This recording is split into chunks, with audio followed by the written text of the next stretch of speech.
time for chocolate stories. Chocolate short stories. Chocolate stories. Chocolate short stories. It's time for chocolate short stories. Ignore that. Ignore. Hi, everybody. Hi, everybody. Welcome to tonight's stream. How's my audio, Catherine? You sound great. You sound good. How do I sound? You sound fantastic. Welcome, everybody. Tonight is part 2. Very excitingly, who knew we were going to get a part 2 of Katie Ann and Wally Simo doing a late night, well, yesterday I think it was like an early day, all day kind of chat. As I sign tip-in pages for my new book. This is half of them. Not my new book. This is half of the pages. This is how many pages I signed last time, and I think it took me, how many hours was that stream? 4 hours? Oh. I should have linked that stream below. Oh well. This is, because I want to stay on top of this task. I want to get this done, but I also want to protect my wrists.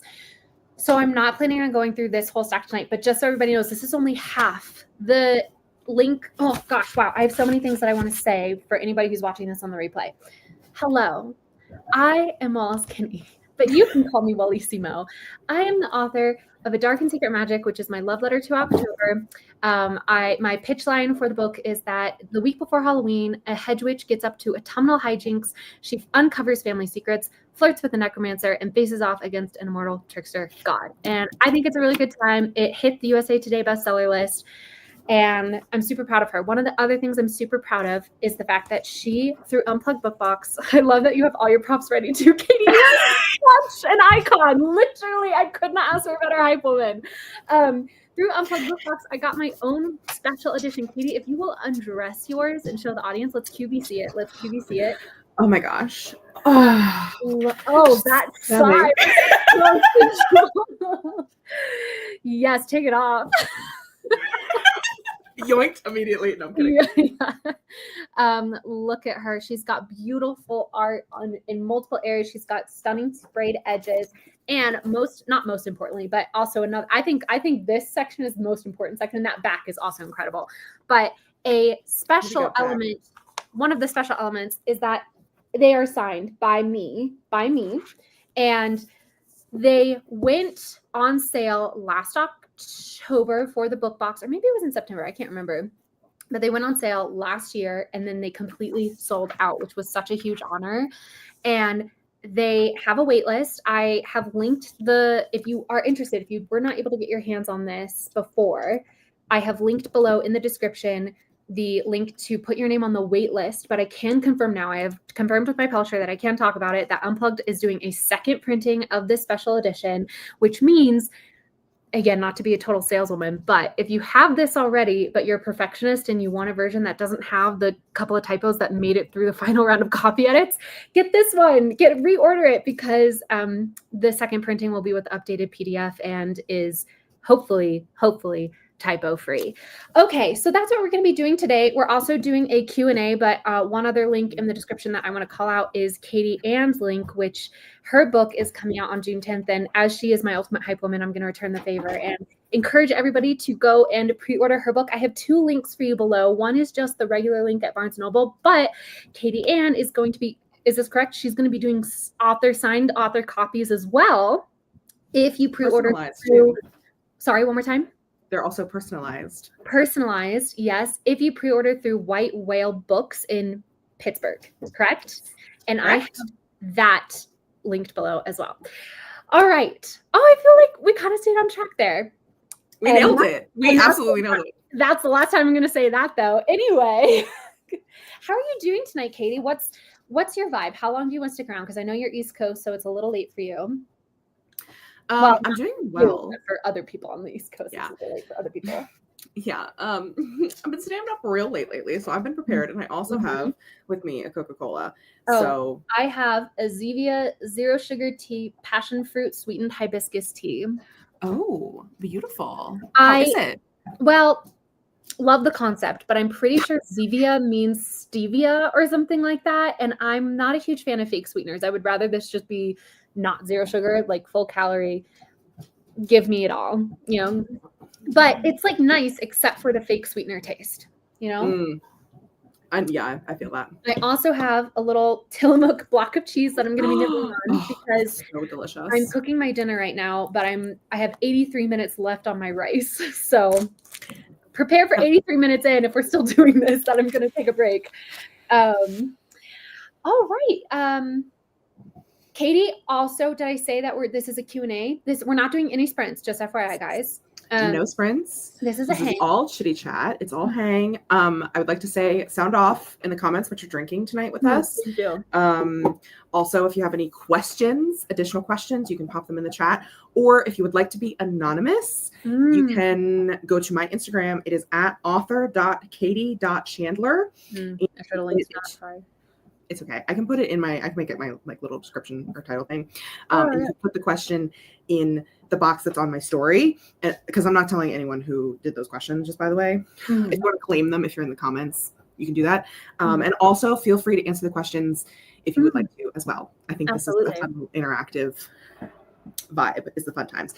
I have some questions from me. I have some questions from you guys. Do you have control, Catherine? I was just about to change, actually, because I think I do in my other Extreme Yard account. I'm currently on the Troublemaker account. Okay, because I was going to say, if you've got control, you can make banners of the questions. So that way you can keep them up so everybody in the chat can remember. And while you're doing that, if you have to pop out, it's okay. I'm going to say hi to everybody in the chat. Perfect. We have a Miranda. Miranda, I hope you're having the best day. Margot, hi. Welcome. Lizzie, welcome. Thank you. I'm so glad that you enjoy the special edition. Katie's back. That was so fast. Thank you, Laura, and hello. Thank you, guys. I'm so glad that everybody can acknowledge the incredible artistry from all the designers over at Unplugged Books. Amazing, amazing, amazing. Yes, all the hype. I love this. I think I like having a special flawed edition. And you know what? I love the way that it's like the special edition, you know? Was about to ask what that was. Yep, it is a passion fruit sweetened hibiscus tea. I'm here for the stevia slander. Oh, so true. It's forbidden rice. And by that, I mean, it's like not forbidden to me, but like it's just what it's called. It's the black purple rice, and it takes longer to cook.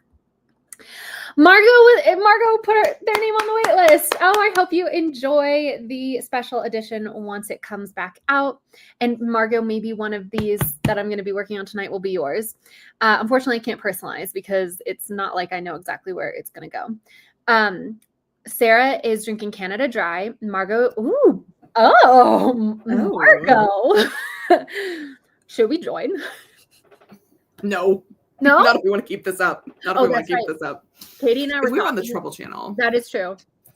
Katie and I were talking earlier, because we're on the Wallissimo channel, not on the Trouble channel. We have to rein it in because we could actually get demonetized. This channel is monetized, and if we act the way we would normally act on a Trouble stream, we get demonetized. So we're going to try really hard not to.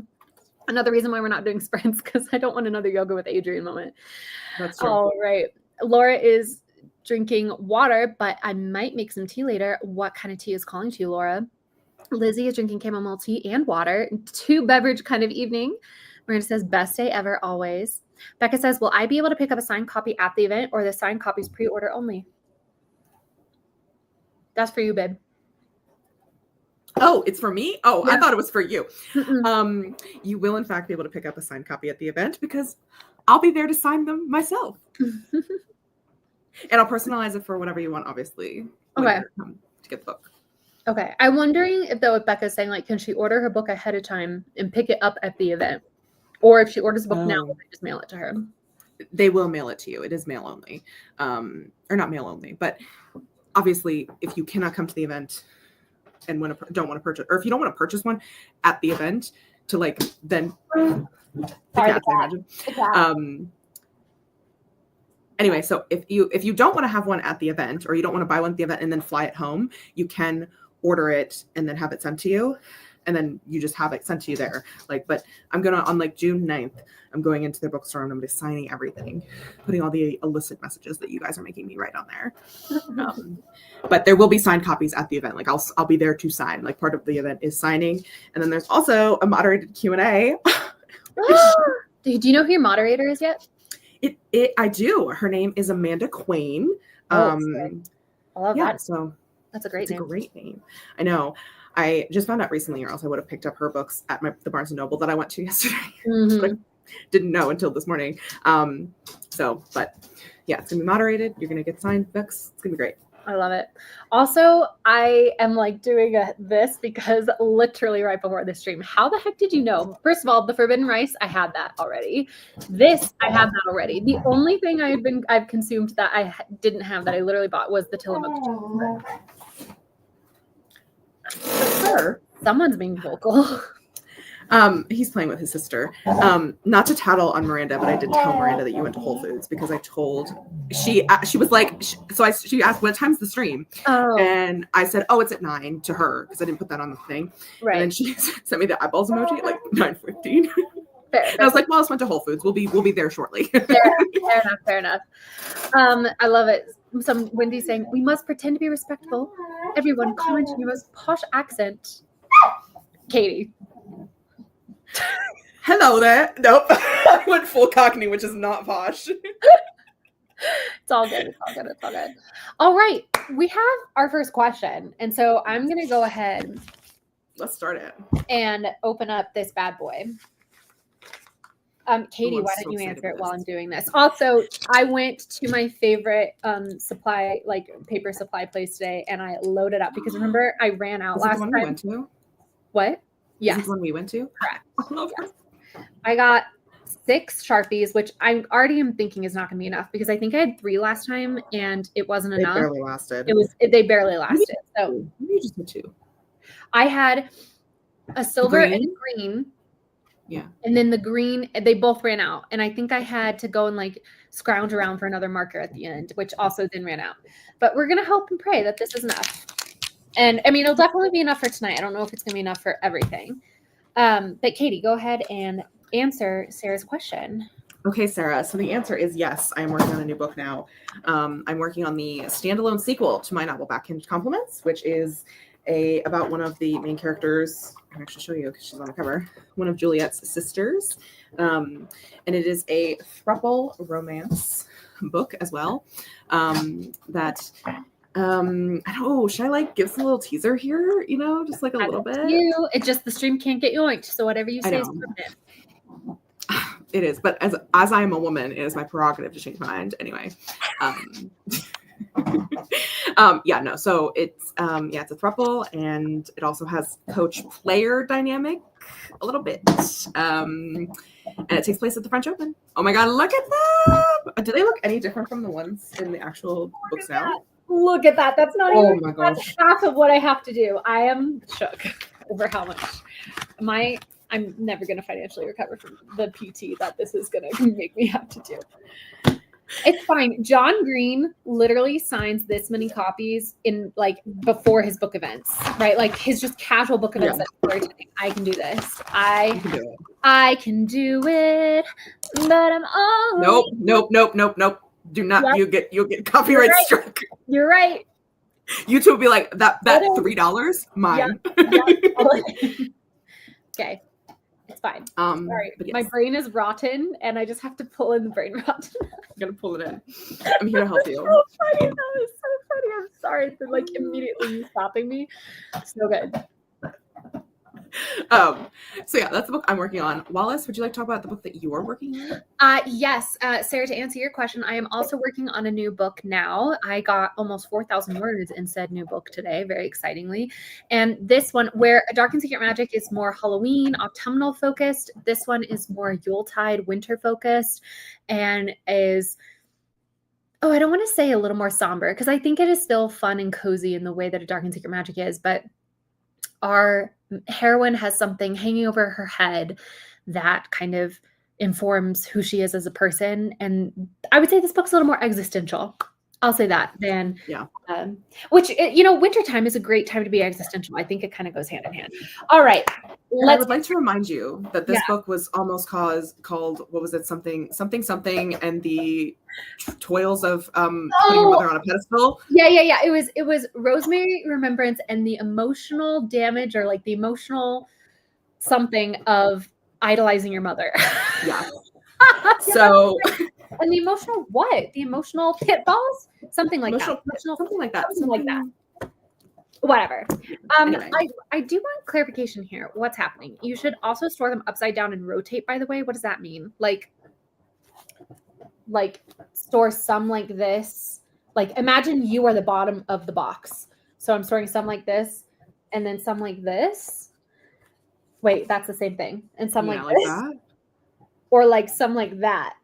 Rotate. Oh, or should the Sharpies upside down. We're both stupid because I thought, my thought was like, if you turn them a certain way, you'll know that's where you stopped. Well, I think it was like, I was thinking that they'll like cause bending and bleeding. And so you got to like move them over. The Sharpies. Okay. Well, the Sharpies are going to be killed tonight. Literally. They are. Literally. I bought these Sharpies to use them in a single evening, which speaking of, let's go. Oh my God. First signing. We should have a job at QVC. I think we'd be good at it. Hot take. I think we'd be great QVC. That's just what modern day influencers are. Not to call us influencers, but like that's literally their job, right? Okay, now can you show me your copy? Because I gotta remember what my author signature is. Thank God we have one on hand. I think it's like my full name in cursive and then my like, yeah, that's right. All right. Thank you, Catherine. And I'm not going to sign like this was the first one, but I'm going to put like some stars around it. So whoever gets it knows that it was the first one of this batch. Because the one that says this was the first one is the one that was the first one, which if you're rewatching this or just watching it and you have a special signed edition of the special edition, because some of the signatures are extra special, please call in. Let me know, because I have a conspiracy theory that I'm the only person who got one of those and that they got rid of all the other ones. New copies, new signature conspiracy theories. Exactly. And Katie, can I go ahead and turn over comment and everything to you while I do this now? Is that cool? Absolutely. All right. I'm going to dive in. Yes. All right. So we have a Sayla here. Hello. We have a Madison here. Hello. Becca's going to pick it up in person. Can't really say. You literally can't. There'll be something dropping in some of your inboxes about that. Malika says Yuletide existentialism. Please gimme. Okay. This is my God, so cute. For everybody in the future. Everyone in the future. So you can look at your copy. Anna is here. Hi, hello. Anna is living for your John Green era right now. And can I say I am also era right now? Era right now? Era that has been before? That was in July? Wait, what? Oh, I'm sorry. I thought Anna was saying like I've only just gotten into John Green. And I'm like, oh no, your signing era. Okay. I was about to be a hipster and be like, I knew about the Blog Brothers before they were cool. Like I literally started watching them, I think in late 2007 or 2008. Like they have been such huge impactors on my personality. Like I love Nerdfighteria. Anyway, sorry, Anna. Okay. Anyway. Devisha, want to join? Devisha's here. Want to join? Also do the link. And then Sarah asks, pets, cat or cat? I'm watching or dog or cat. I think dog or cat or dog. Cat or dog. I'm watching 2 cats right now. They belong to my cousin who is in Paris. And I'm giving them back in hopefully like a month and a half soonish. And then maybe like 2 months. And then I'm going to wait like a year and reassess. But I do think if I get my own pet, it's going to be a dog. And I have 3 dogs. I have 2 of them here with me. One is right here. Where's Bunny? This is Bunny. She's a black lab. She is going to turn 1 year old in 17 days. Oh my God, no freaking way. 2 weeks is her little birthday. We're doing our first. Merlin says hi. Merlin says hi. And then Blue is a yellow lab. He's down there chewing a bone. And then I also have an older gentleman who is a chocolate lab named Bear. So dogs for me as well. Sayla says, oh my God, it's almost been a year since you've had the cats. I know. It's not crazy. There's another one of them behind you. Are they behind me? Yeah, my bed is like only my comforter right now because this one little troublemaker threw up on my quilt while I was out. And so that is in the wash at the moment. Yeah. Oh, he's Uh, mad that I just, she's mad that I just told all of her business all over the net. She's like, oh, I almost cursed. She's like, girl, stop airing my dirty laundry. And Miranda says, some of us went to VidCon in 2013, which is, Oh my God. Lord, I didn't know about you, Miranda. Although maybe I think I did, because I think you went to school with or college with a YouTuber. I'm not gonna say which one. How dare you leave that cat? Did you private chatting? Because I don't know who this YouTuber is. Oh, yeah. And hello, Bombastus. And hello, Elena. We have all our friends here. Hello. Do you remember how like the majority of this one last time, like not the majority, but for the first like 20 minutes, I couldn't figure out what my official author signature was going to be. But that stream was where I determined that this was my author signature. And also, can I just say, and Katie, this is, I'm going to give a little advice to you here. You ready for this? Okay, I'm ready. When people give you editions of their book to sign, don't write a small signature because you think you're ruining their book.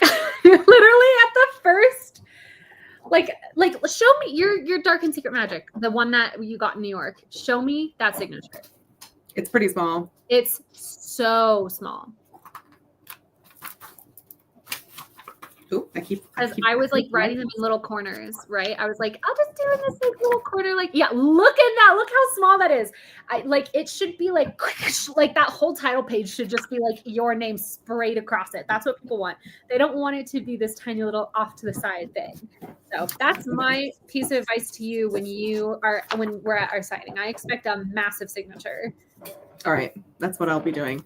Again, buy my book. Pre-order links below. Sayla says, I almost cursed. Girl, I was there the other night during the road stream. Look, listen, that does not exist. That's different. This is a different context. Different. That was not why, but that is true. Okay, why'd you go to VidCon? Just for whatever. Greg said, she was a fan of the Vlogbrothers, I think is what she's saying. Oh, okay, that makes sense. Fair enough, Devesha. Fair enough. Yeah. I'm such a slap. Oh my God, it's been a year since the cats. Yes. Well, to be fair, I got the cats in August and I'm giving them back end of May, maybe sometime in June. So I won't have had them for a full year. I'll have had them for 10 months. Yeah, but a long time for have cats. I feel like they've been here for a while. They really have been, in the same way that it's like, pre-Bang Wallace, and then we have breakdown Wallace, and then moving to Colorado Wallace. Like, this will be an era of me, right? The cat Wallace. Cat Wallace. Remember, like in 3 years, if we're still doing this, if we're still on YouTube, we'll be like on a random Wednesday, be like, remember when Wallace had cats? Had 2 cats. Mark my words. Someone clip it. Someone clip that. Clip it. Madison, oh my God, you should rewatch the beginning of the stream because I talk all about it. But TLDR, when's the book tour? It is at White Willow Bookstore in Pittsburgh, Pennsylvania, on June 10th at 7 p.m. Eastern Time. There you go. It will also be live streamed for everyone who cannot make it. I believe. Don't quote me on that, but pretty much. What's this? If we're still doing this in 3 years, business, ma'am. You never know what we'll be in 3 years, Madison. We could be too popular for this. Okay.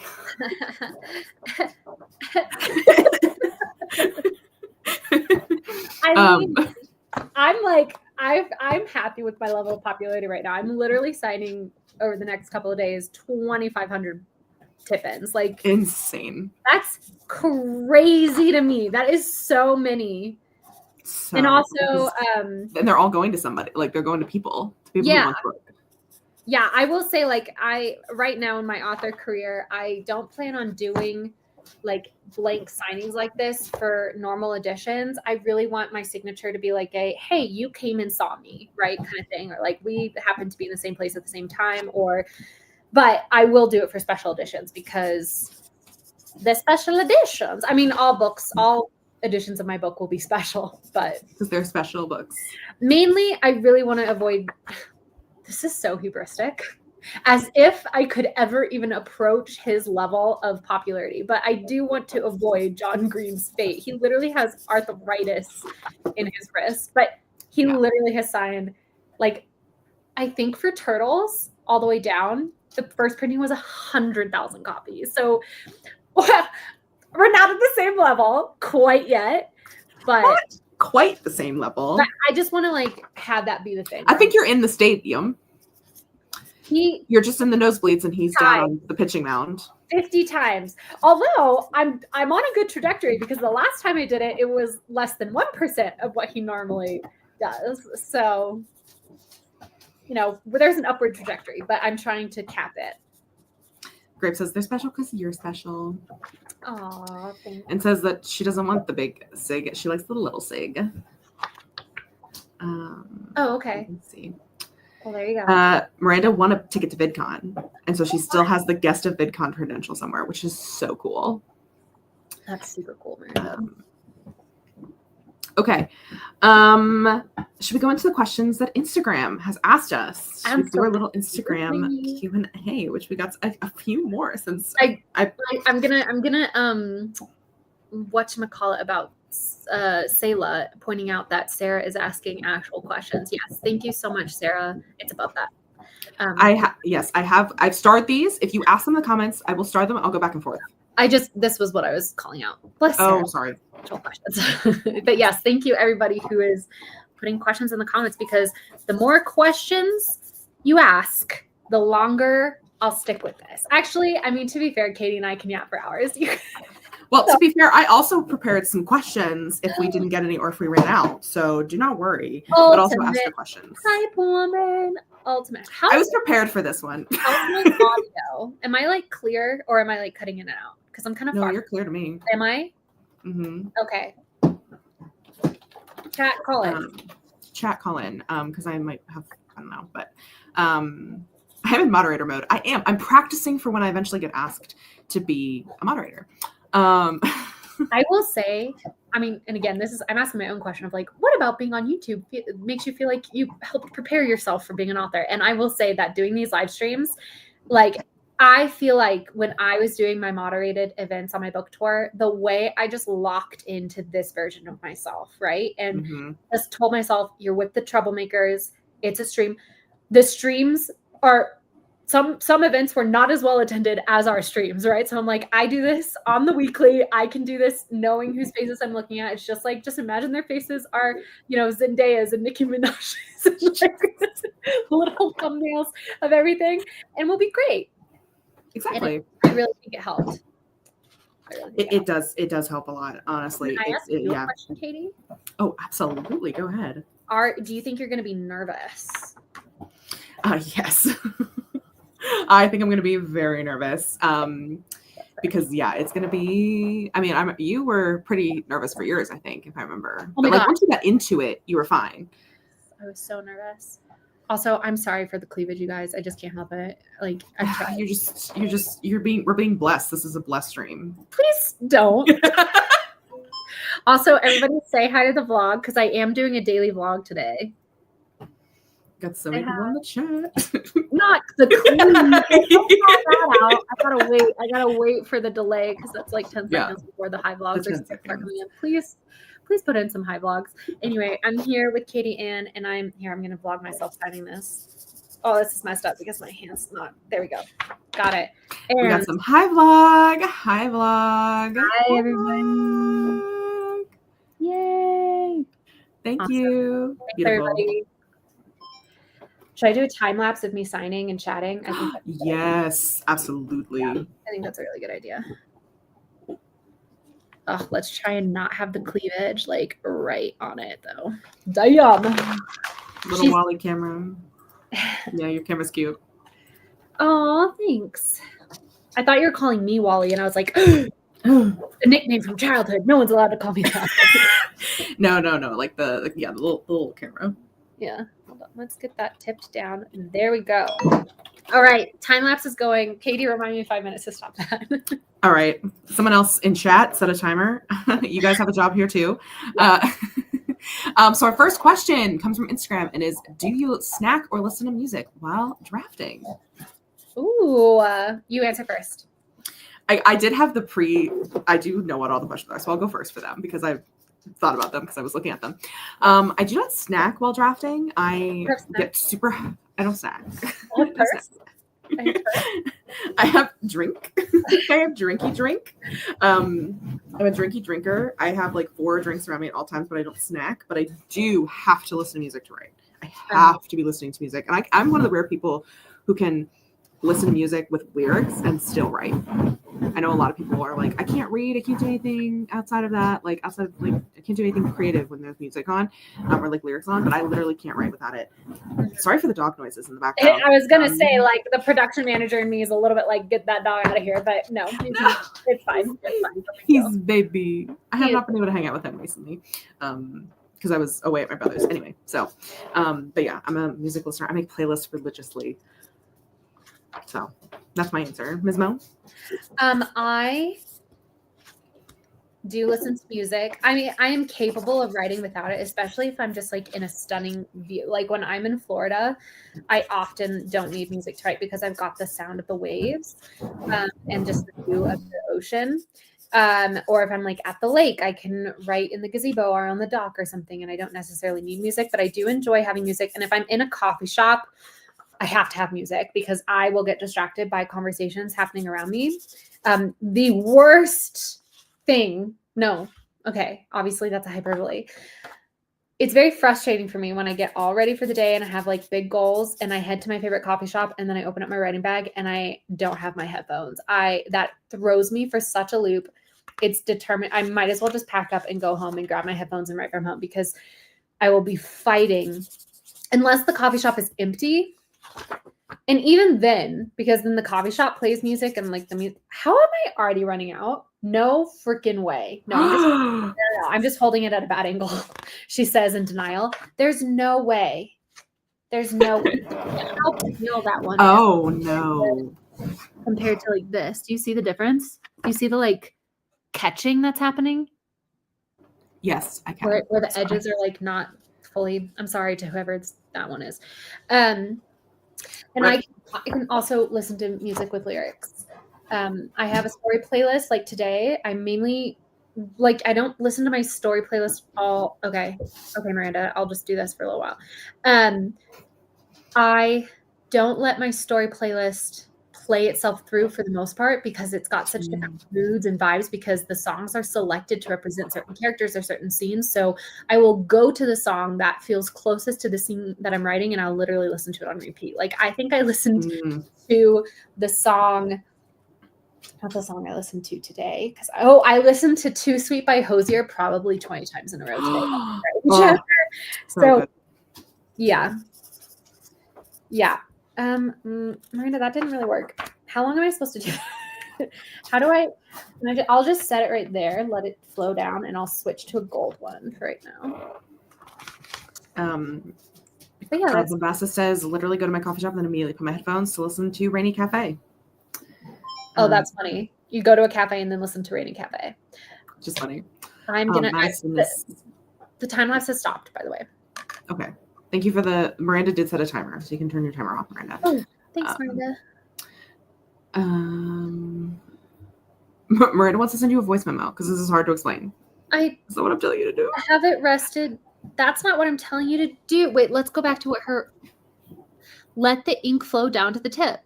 I have it. I have it sitting, it's standing upside down.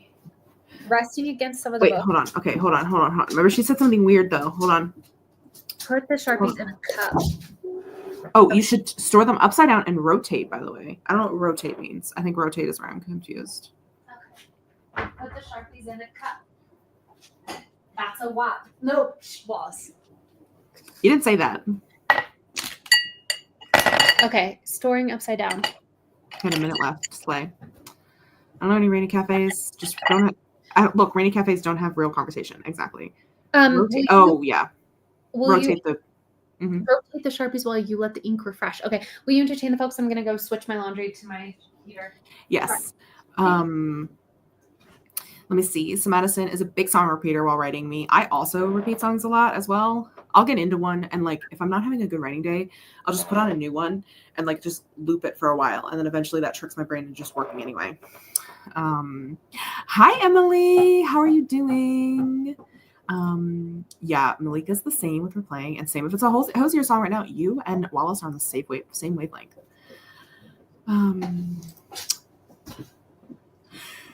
Wendy says, I'm absolutely want to listen to the same song over and over again. Yeah, it just sometimes it just hits the right groove in your brain. Yeah, no, we're not gonna mention that. Yeah, so that's an exciting one. I'm gonna put on a sweatshirt for the cleave. Yeah, I think let me just make sure I didn't miss any questions. I think I got them all. I think I've starred them. No, don't worry, everyone. But if we get to a point later and I have not done your question, just post it again and I'll try to do it. Grape can brainstorm with lyrics, but if I'm in a scene, it's got to be instrumental or something. Oh yeah, you used to listen to the deep space, like spaceship ambiance thing. I remember you once showed it to me. I'll never forget that. Oh yeah, I remember her doing that. I do too, and I was like, oh, it's so fascinating. I'd never thought about it. Oh my gosh, twisters. You need to wear that when you sign the special edition of Tornado Blondes. Oh my god, how funny. Or like every time I like do a signing, I'm like hinting, I'm doing Easter eggs about what book I'm writing next. Not what book I'm currently writing, but what book I'm writing next. All right, let's move on to gold. Okay. Yeah, it's my it's Emily Rose's classical musical playlist and Me Against the World. I love that. Such a good brain itch. And then if we need the memo, we can do that. And then let me see. Okay. All right, we're gonna go to our next question. We're gonna field one from the audience because you guys are so amazing in sending questions. Thanks, everybody. I love them. So we have Sarah's question, which is, what inspires y'all to write what you write? Catherine. Well, I'm in my tennis era, which has been an era that I've been in since I was about 4 years old. I've always been a tennis watcher. I love tennis. It is my favorite thing. One of my favorite things in the entire world. And so context for everyone who doesn't know me, which is actually some people in the chat. I've not seen you before. Maybe you're just secretly hiding and now coming out to ask questions. But if you didn't know this about me, I'm originally actually a fantasy writer. I write mostly fantasy. The first book I ever wrote was a very heavy, epic, grimdark fantasy that I queried and then did not go anywhere with because querying is very difficult. To be fair, she only queried 6 people. That doesn't mean it failed. It was like 15. No. It was debatable. Whatever. I was not prepared for it then. And it did help me later on to ripping off that early Band-Aid helped me to query a lot more with backhanded compliments. Anyway, so that had I was reeling from what I perceived to be a failure. Meredith says, oh my God, tennis era mention. In my tennis era, no. I do know Grape. Anyway, so I was writing a new book. I was writing a witch book remember the witch January, the witch book, which is one of my original oldest book ideas I've ever had. It's the second oldest book idea I've ever had. And I was writing it in January of 2022 because I used to run an event called NaNoWriMo. RIP to that, and also the real NaNoWriMo. No time for that. And it was really just difficult to write, and I was not having fun. And so I wanted to hit that 50K for the goal. And so I was like, okay, I had this idea for a fan fiction. And so I started to write it. And then I was celebrating the end of NaNoWriMo because it was a really long NaNoWriMo where I hosted a lot of streams, did a lot of stuff. And I got drunk on that live stream.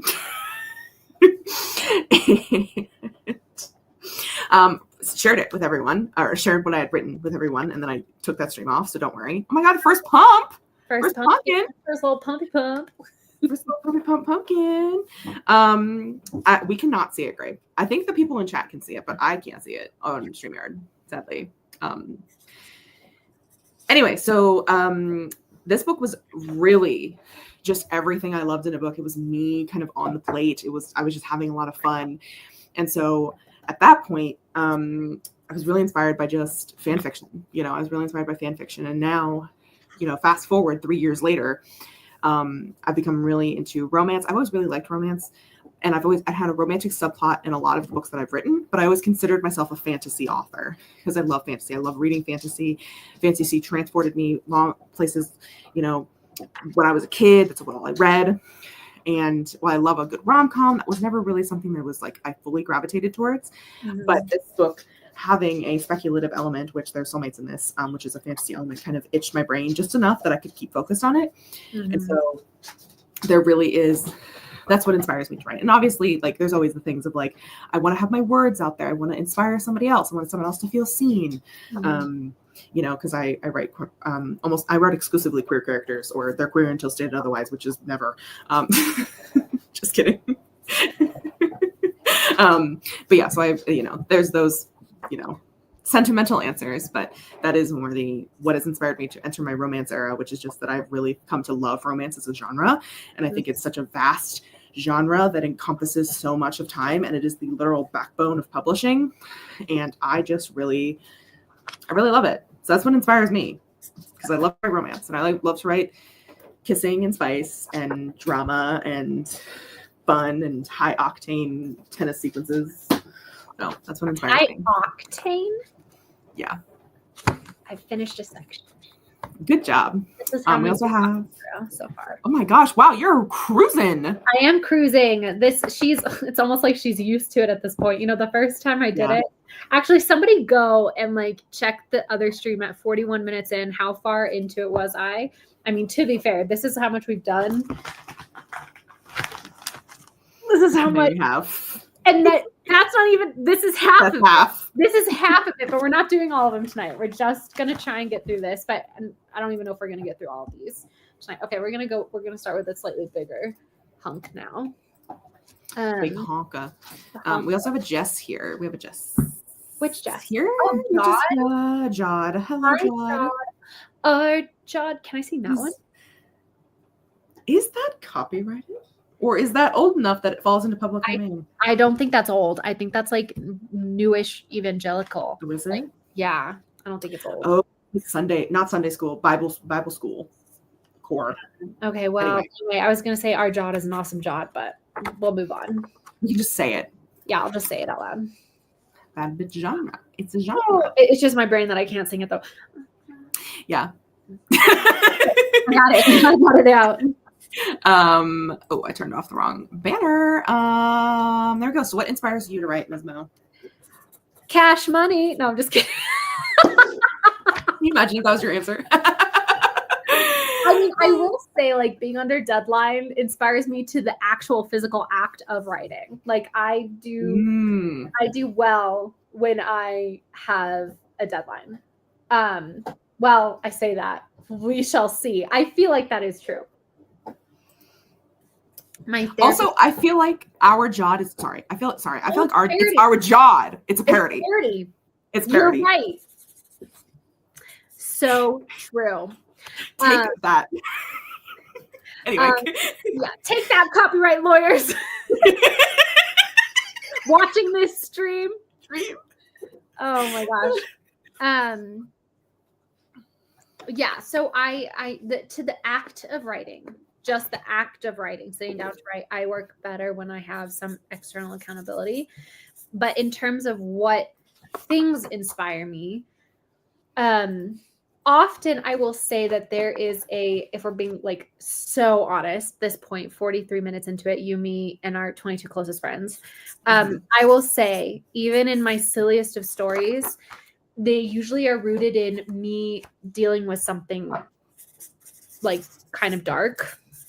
Yeah. And wanting to kind of process it. Like A Dark and Secret Magic started off as just a, fun little celebration of Halloween. How much I love Halloween, that it was going to be a gift for my sister. And then in that time period in which I wrote it, I was dealing with a lot of anticipatory grief over like something happening to my parents.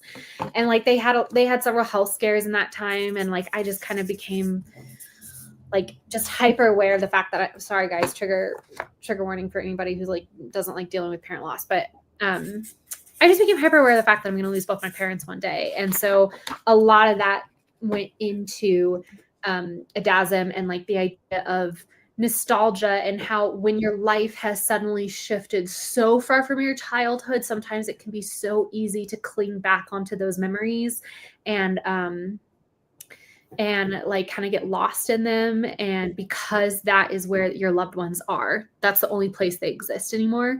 And so yeah, even that book, that like book that is meant to be my absolute fluffy romp of a good time romance, deals with dark themes. And obviously the next story I'm writing deals with extremely dark themes, as does Tornado Blondes, as does Halaiaka Rising. So I really think in a way, and I might have answered this the last time too, so I apologize if anybody's heard this a million times, but I think I use writing to process a lot of my existential dread. So, so that's what inspires me, is existential dread. Existential dread. Well, yeah, I think it could be twofold of like, you know, it both inspires you and also helps you be inspired for the rest of your life by working through the problems that you have. You know, they inform each other. Yeah. Miranda says, and you're so real for that. And you are. Miranda. Thanks, girly pop. We hope, as with all these questions, we hope we answered them adequately too. And also, everybody answer in your own right. I want to know, everybody in the chat, what inspires everybody else to write. So far, no one has answered. Well, that's why I'm reminding. Yep, feel free. I noticed that nobody's answering it, so that's why I'm reminding people to answer the questions. Let's move on to another one, which comes in from Margot. One question that I have to run. What's the genre you would like to try next? Katie, you can answer it. Sorry, Margot, if you're watching this on the replay. Sorry we didn't get to it fast enough, but we are so professional answers. Margot, call in if you're still here. Let us know if you're still here, Margot. All right. Or comment down below what genre you would like to try next. That's true. What's the genre I'd like to try next? I think Return to fantasy, right? Well, Return to fantasy, I feel like that's not trying it. I feel like fantasy feels like such a safe space that I'm very comfortable there. I don't think I would have to like. Yeah. Well, I always have to like hone my craft, of course. Right. Oh, Margot is here. Hello, Margot. Hi, Margot. Sorry about the delay. Maybe that's why you asked it, but you're still here. So great. Maybe you're back already from that where you had to go. Possible. That's very true. Possible. So I don't think fantasy is one that I'm like returning to. Fantasy is one that I'm returning to, not one that I'm trying. I think for me, and this may be a slightly cop-out answer, but I think I'd like to try different forms of romance, specifically like a romantic suspense or like a romantic thriller kind of vibe. Like dark romance? No, not dark romance. This signature is a little C word. Look at that. Oh, look at the W. Look at that W. Like, and the S there at the end and the little. I mean, most of my S's have that, but that W, she's on something. You know what? She's giving this. A little bit. That's why I said what I said.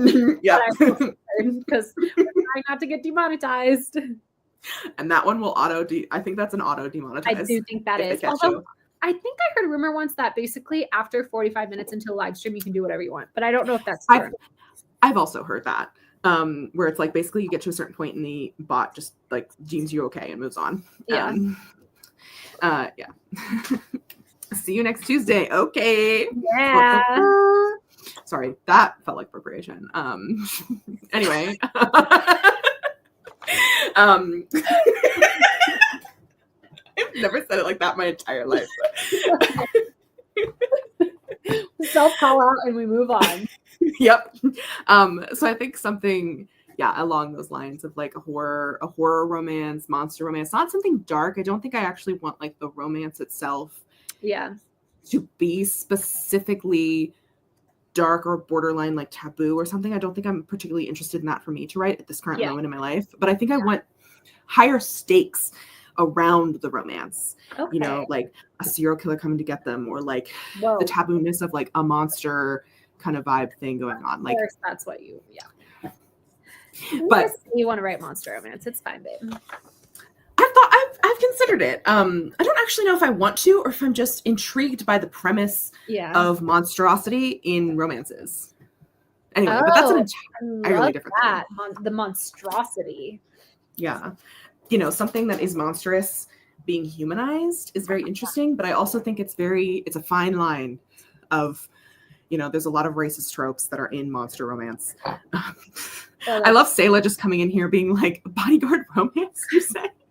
Also, Yes. Katie, no, I was about to say, should I do something so absurd and be like, sign my name, and then on one of these be like, if you want to watch this get signed, go to https:/youtube.com/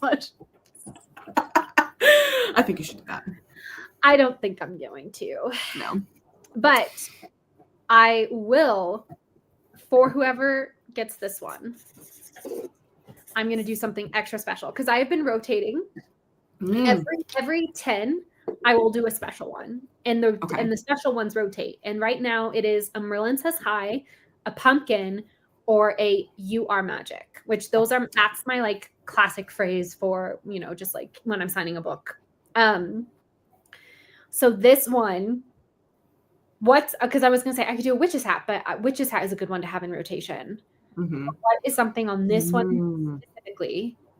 You know what? I'll just do like a multicolored situation where I like go over it I'm just going to make it extra special. I'll do like the calligraphy marks on this one. And that way, if you came to this video, you will know. You got pretty calligraphy marks. You will know that this is the moment in which I signed yours, and you are very special to me. It doesn't. Okay, I'm gonna be so frail. It doesn't look that good. They might just throw this one away. Oh, it looks so cute though. I love that. You put little cat paws. Car paws. Sorry, I know. Little cat paws. Madison wanted a Merlin Says Hi so bad. I know. You could get a little stamp of a QR code. I think that'd be fun. What does that mean? Oh, like the QR code for your stream. Be funny. Okay, that's a good idea. Marina's coming in with all the good ideas. Okay, it's time to rotate this one. Damn. I'm gonna go through the comments of what people said here for this answer, and then I'll let you answer. Okay. Margot wants to do a straight up horror. What kind of horror? Wendy would also like to try romantic suspense. Oh my gosh, should we write romantic suspenses together, Wendy? Ooh. Grape would like to write a choose your own adventure book. That'd be so fun. Malika says, I write fantasy and I would love to try a thriller or a romance with a speculative element. I just know if I veer off into another genre, I need some kind of speculative element, methinks. Me too, Malika. We're birds of a feather. And then Wendy said, I love the idea of a love interest being the suspect, but in the end, totally innocent, and all the sus things have a twist explanation. Oh. Can I pull it off? I don't know, but I would like to try. Don't sound so surprised that all my ideas are good. Why would I've never been surprised that you are an incredibly competent person. Oh my God, competent. There was a word, that was the word I was looking for. I don't even remember the context a while ago, but like last week I was like, what's a word that means like you're good at stuff? And the word I was looking for. Do you remember what the context of that was? I do not. I know you remember what I'm talking about though, don't you? Like you were there for that, weren't you? Yes, I remember you were like, it's 1 a.m. Why can I not think of the word I want? Competent was the word I was looking for. Not effective, not efficient, competent. But yeah, I've always known Miranda is a incredibly competent person. May I answer this question now, or do we have other people here? Yes, you can answer the question now. Let me just pull it back up here. So mine is both a difference in genre and a difference in audience. I want to do like a full blown, and I have zero idea for it at this point. Well, first of all, I'd really love to finish my freaking chocolate short stories one of these days. It's been 5 years. Yeah, it's been 4. First of all, I started those a year into my channel. Okay, so it's been 4. Okay. But you started your channel in 2019. Yes, and I didn't start 4.5 until 2021. Oh, I thought you started in 2020. Mm-mm. Did you get them for Christmas? I got them for Christmas in 2020. I was like, I remember when you got those chocolate short stories for Christmas. I remember you know what's all did hilarious? Christmas hauls. You know what's hilarious? You know how I waited so long that all the chocolates expired and then I rebought all the chocolates? Those have all now expired. It's fine.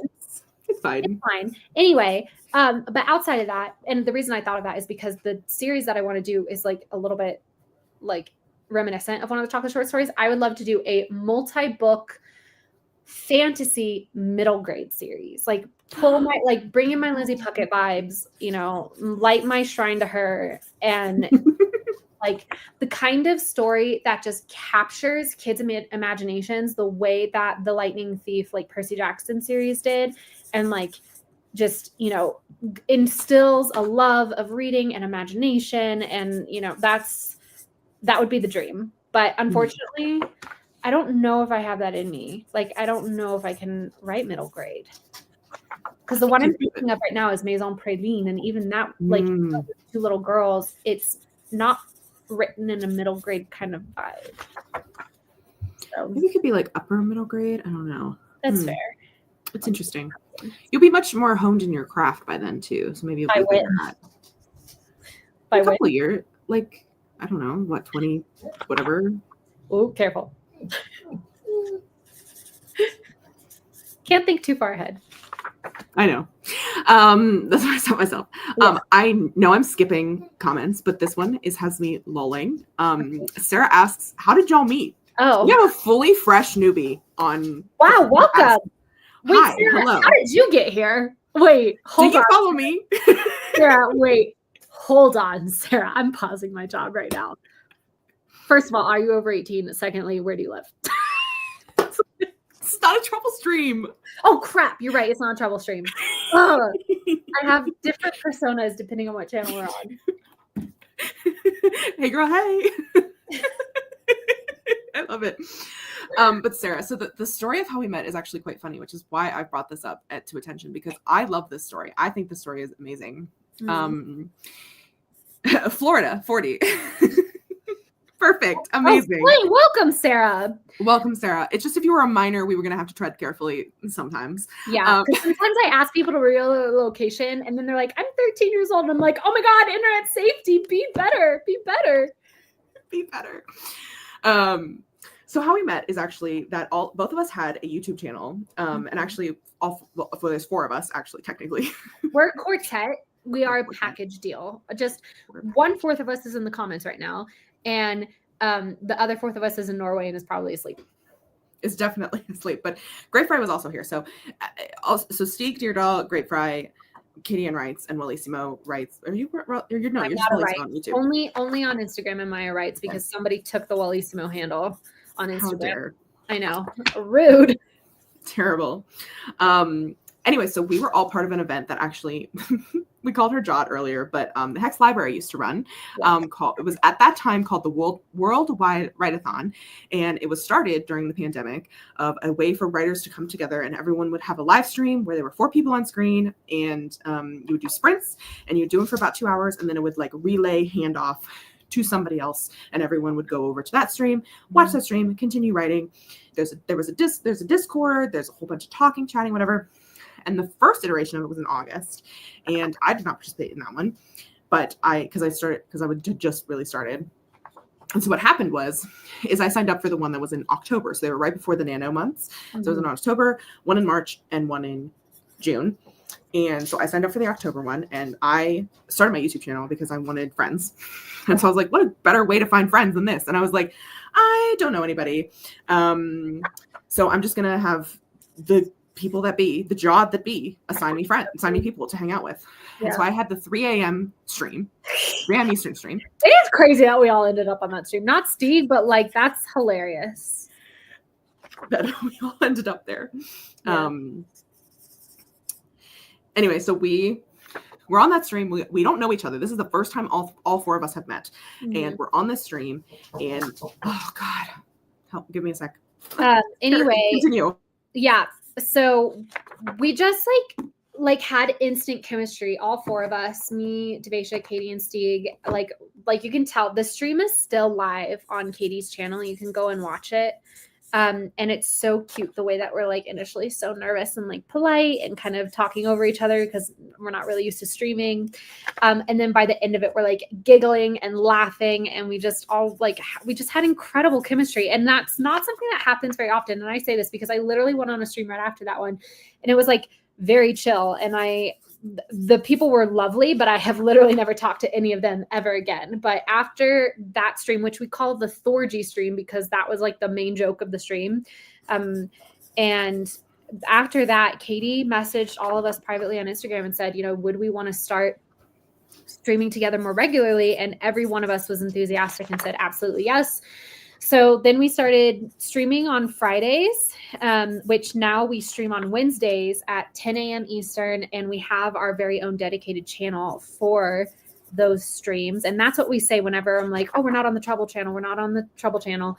It's because we call ourselves the Troublemakers, because after our second stream together, the three of them, I was extremely nervous to host. And the three of them all demanded that I be the next one to host. I was like, I'll wait to host. And they're like, nope, Wallace is doing it. And so then I in the chat was like, okay, you Troublemakers, here's the link. And then that's kind of where we all just started calling ourselves the Troublemakers, which hilariously enough, there's a huge community on YouTube already that are known as the Troublemakers. So that's, you know what, whatever. Whatever. Two things can exist at the same time.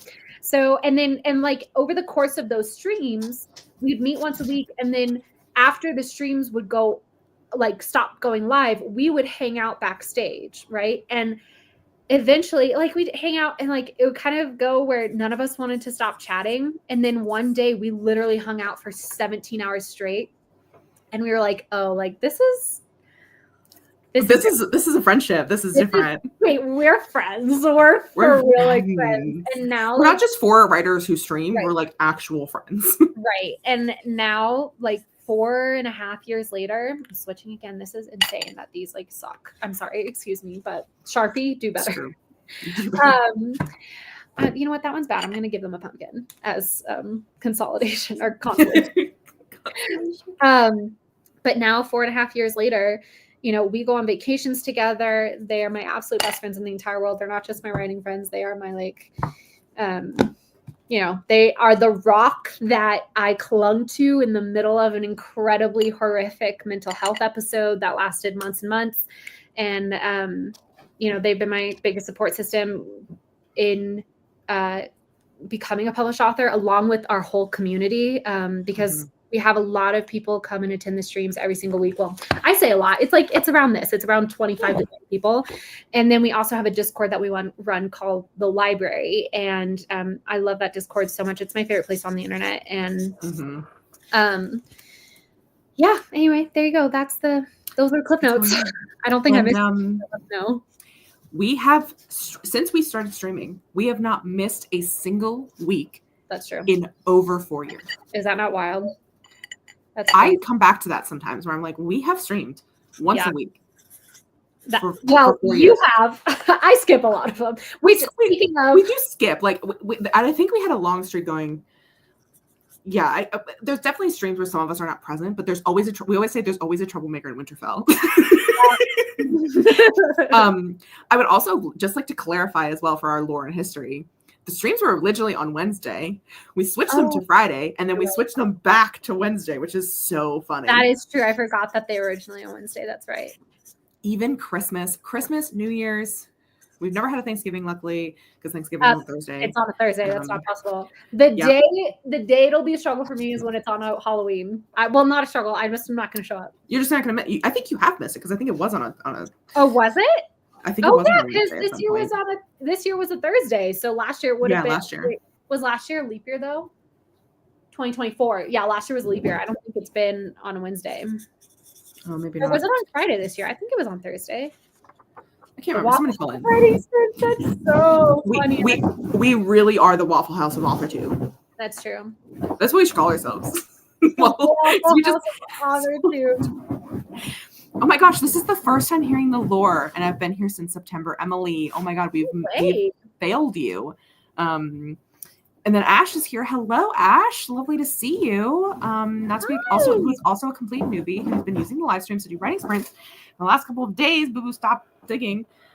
Adds so much context. Ash, here you go. Guess what, Ash? Do we have a Sophie in chat too? Ash is the name of my main male character in the new book that I'm writing out, hopefully, fall of 2026 with Alcove Press. Untitled currently. Untitled, yes. Also, if anyone would like to... Ow! Ma'am! Finish your thought. Don't get distracted. This dog, she's literally scratching me. Ow. That hurt.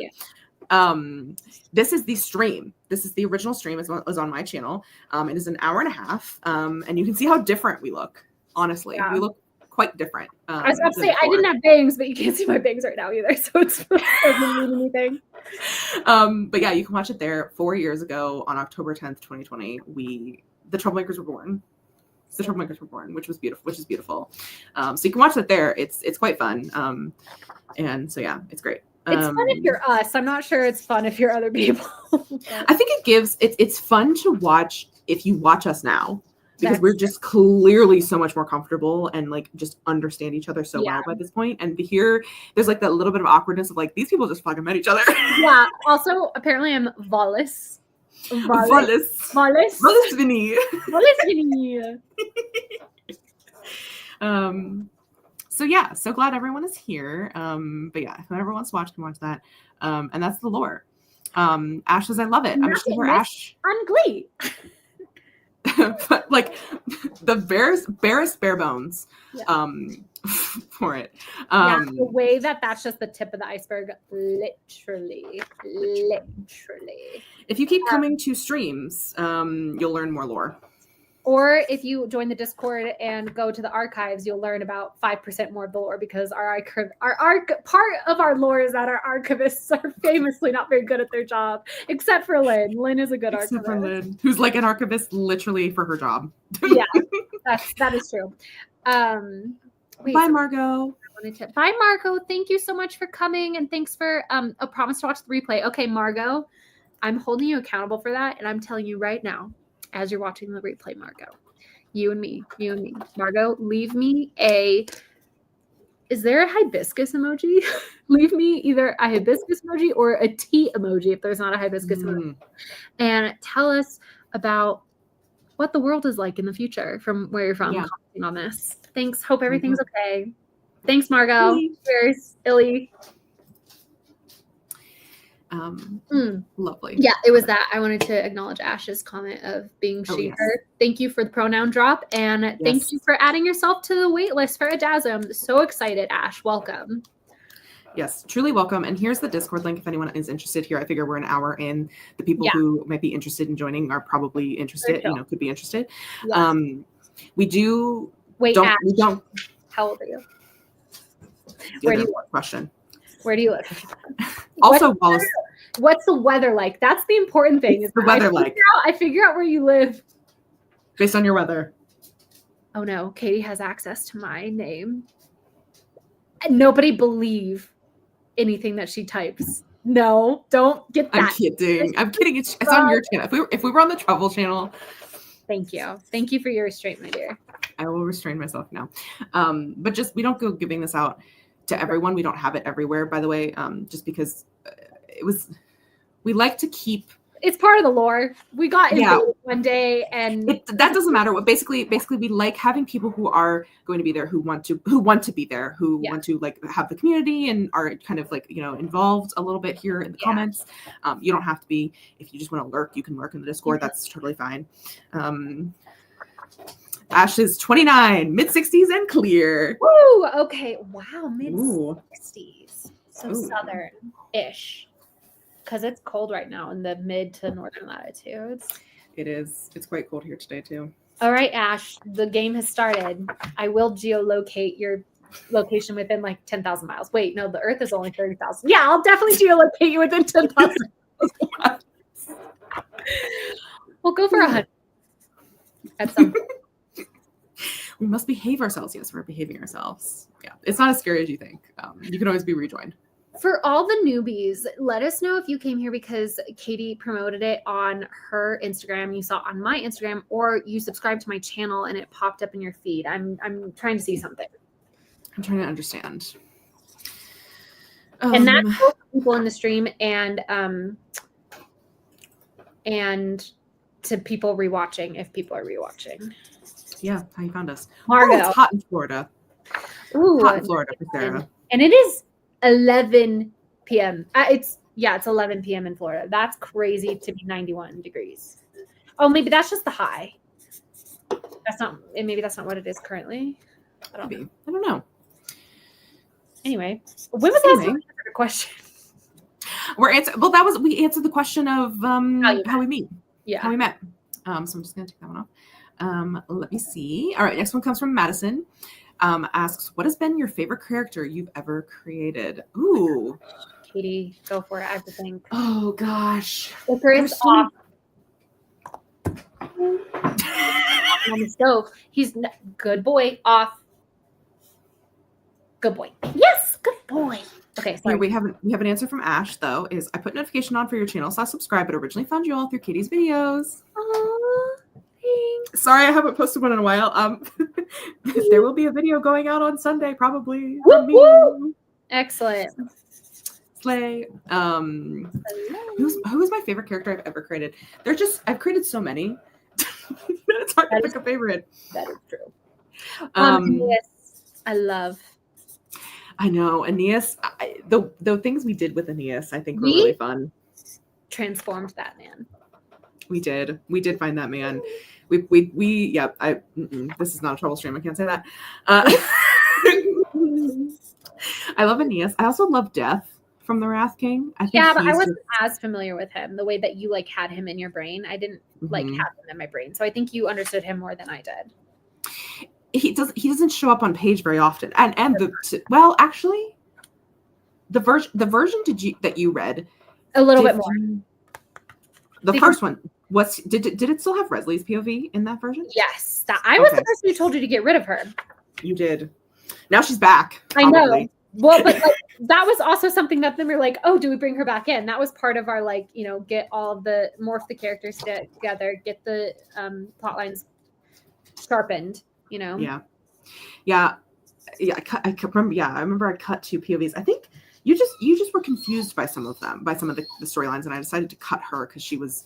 I think she might actually be one of my favorite characters I've ever created as well. She is very interesting. I just think her anger was really helpful for me at the time. Her Icarus off. I'm sorry, keep going. Her figuring out her character, she is disabled and attacked at the very beginning of the novel. And so it was very fun and interesting to write her. And then the other character from the Wrath King that I really love is Lucian. I will always love Lucian. He is my angry boy. He's so basically a lot of.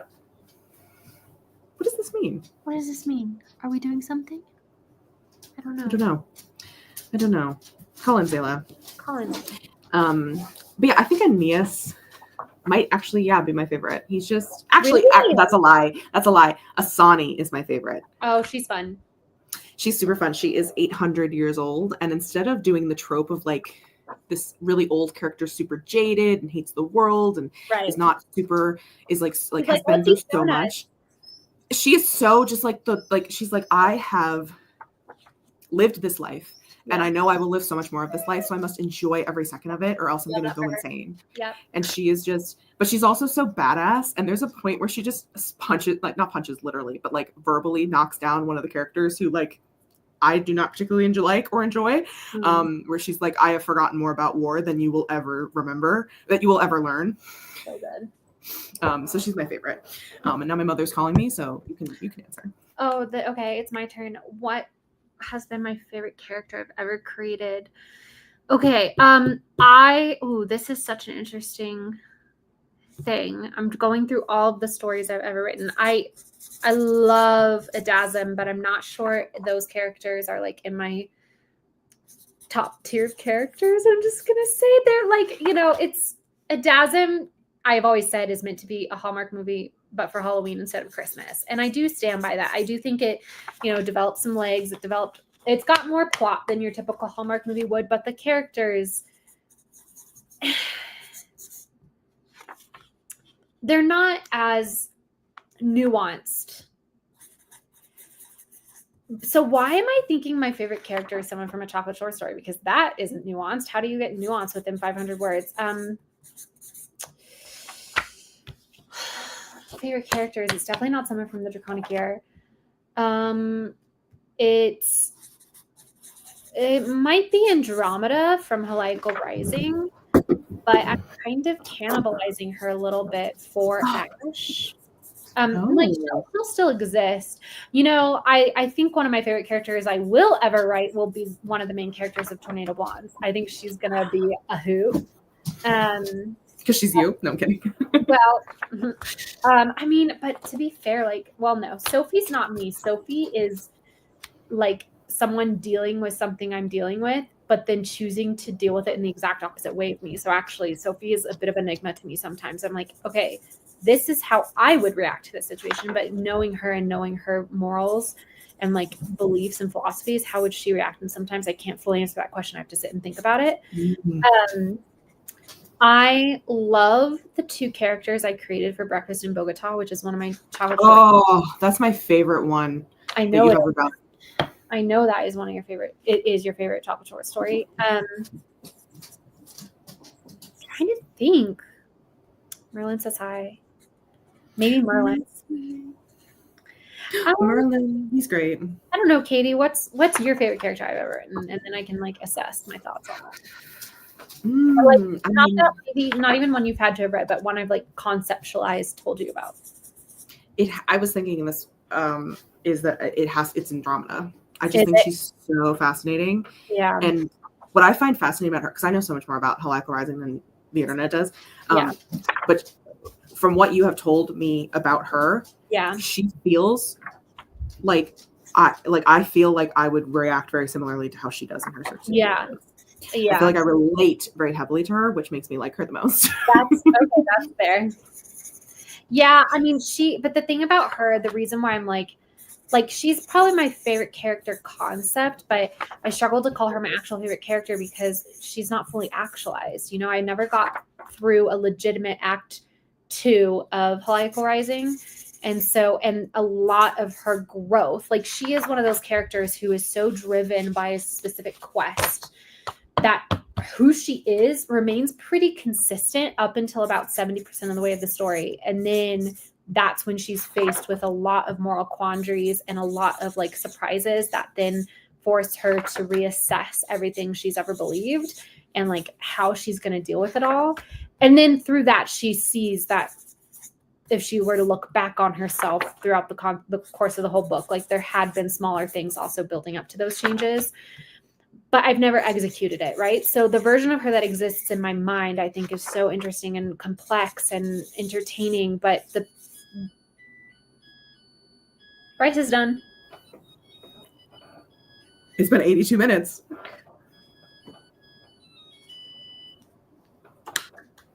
Awesome. Of course, now I've gotten to that part of the evening where I'm so hungry. I'm not even hungry anymore.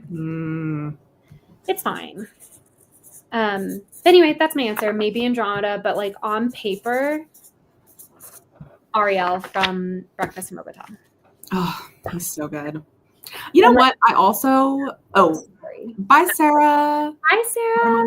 Thanks for coming, and thank you so much for all of your questions. Hope you enjoyed yourself, and obviously, hope to see you again. Thank you so much for coming. Also, bye. Bye, Emily. Thanks for being here. Girl, no way. They are already failing me. It's fine. Even with Miranda's advice. I would also like to throw the hat in the ring in your characters for Sybil or Winifred. Actually, Winifred. Ooh, Sybil is interesting to me. Oh, you know what's hilarious is that I think of everybody in Adasm, she is the most nuanced.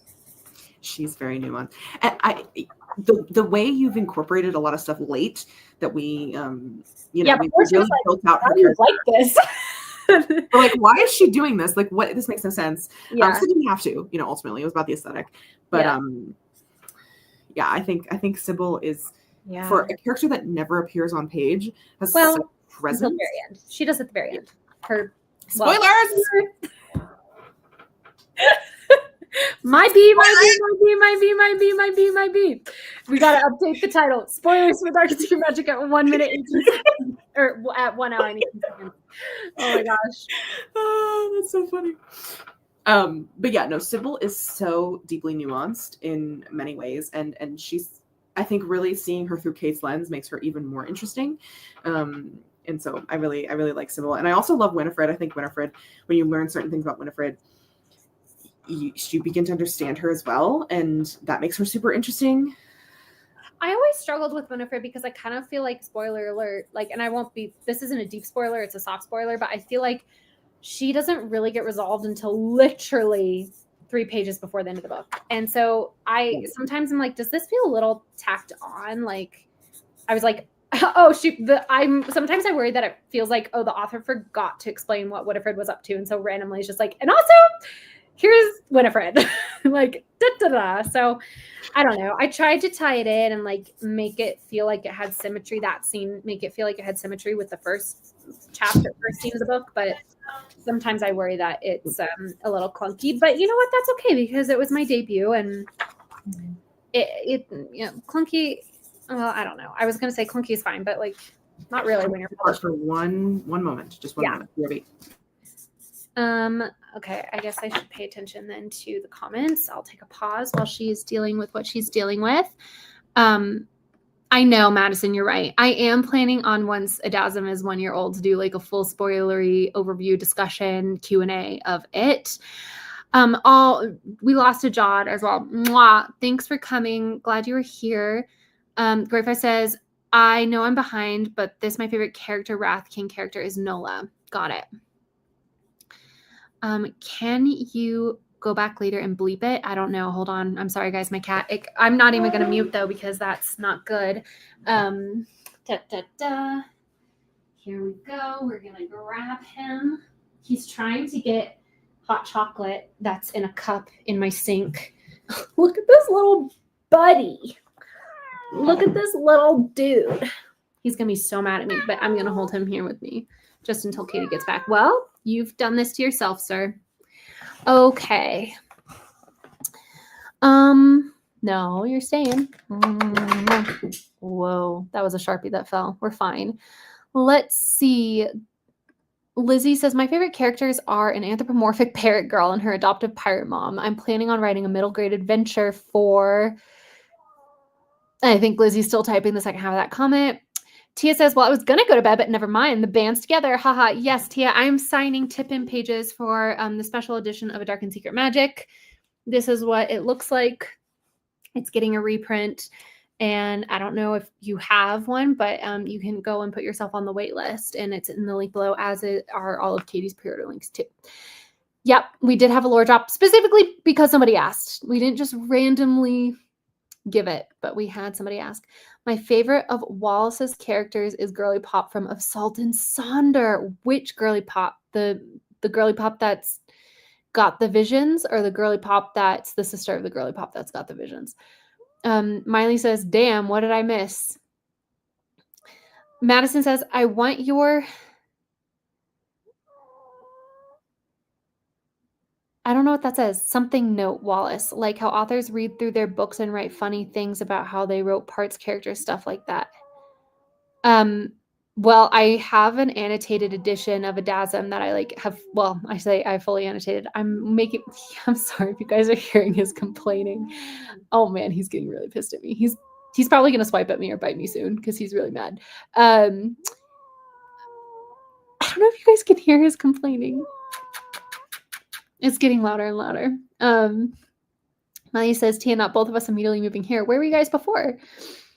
Sayla says they gave a short lore drop of how we met. That is drue. He needs his dose of collagen. I need to make that then. Not to call myself out for being a messy. I was almost going to say messy Miley, but I don't want to drag Miley under the bus. A messy Miranda. No, wait, no. A messy Marmaduke. Definitely no one here named that. But that is the leftovers of my collagen hot chocolate from yesterday. So I need to also make that for myself once I make my dinner. Yeah, you guys can go back and watch. Leave comments once you do and let me know how it goes. Miley says, I do think that the Lord will never be dropped while Tia and I are here, and I do believe that it's targeted. You're incorrect. If you asked us questions, we would answer them. Visions, Devasia says. Oh, sorry. Devasia says, pet him, dude. Oh my gosh, that almost kind of worked. But I can't pet him and pet him and control the comments. Sweet bean.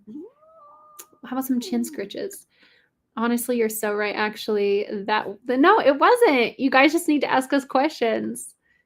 You can hear him. He's fussing. He's upset. Oh, you were on a Discord call for Mark is my roommate. All right, Katie's back. Thank God. Hello, we are back. Okay, but Deva's so right. He's like chilled out now that I started petting him. That's crazy. Pets just want to be pet? What's that about? Crazy. You're just gonna have to watch the replay, Tia. We can't go over it again. No. I mean, to be fair, well, okay, yeah, we're not gonna go. Okay, but I did tell her. She was like, "This is targeting that you guys do lore drops when Miley and I are here." And I was like, "Well, ask us questions." And I will say, yes, go back and rewatch it. But like, Tia, like the lore drop was the lore of how we met. That's the answer to your question. That was the lore drop. Was the lore of how we met. Tia. That is crazy of you. I'm gonna have to like clip. I'm gonna have to like clip us talking, like giving the context, and just put it up on the Trouble channel. Put it in the description of all our videos. Yeah, we met during the frequently asked questions. Yeah, seriously. I don't know if you went over it, but something I saw from Devasha. Okay. Is that her favorite Wrath King character is Nola. I do love Nola.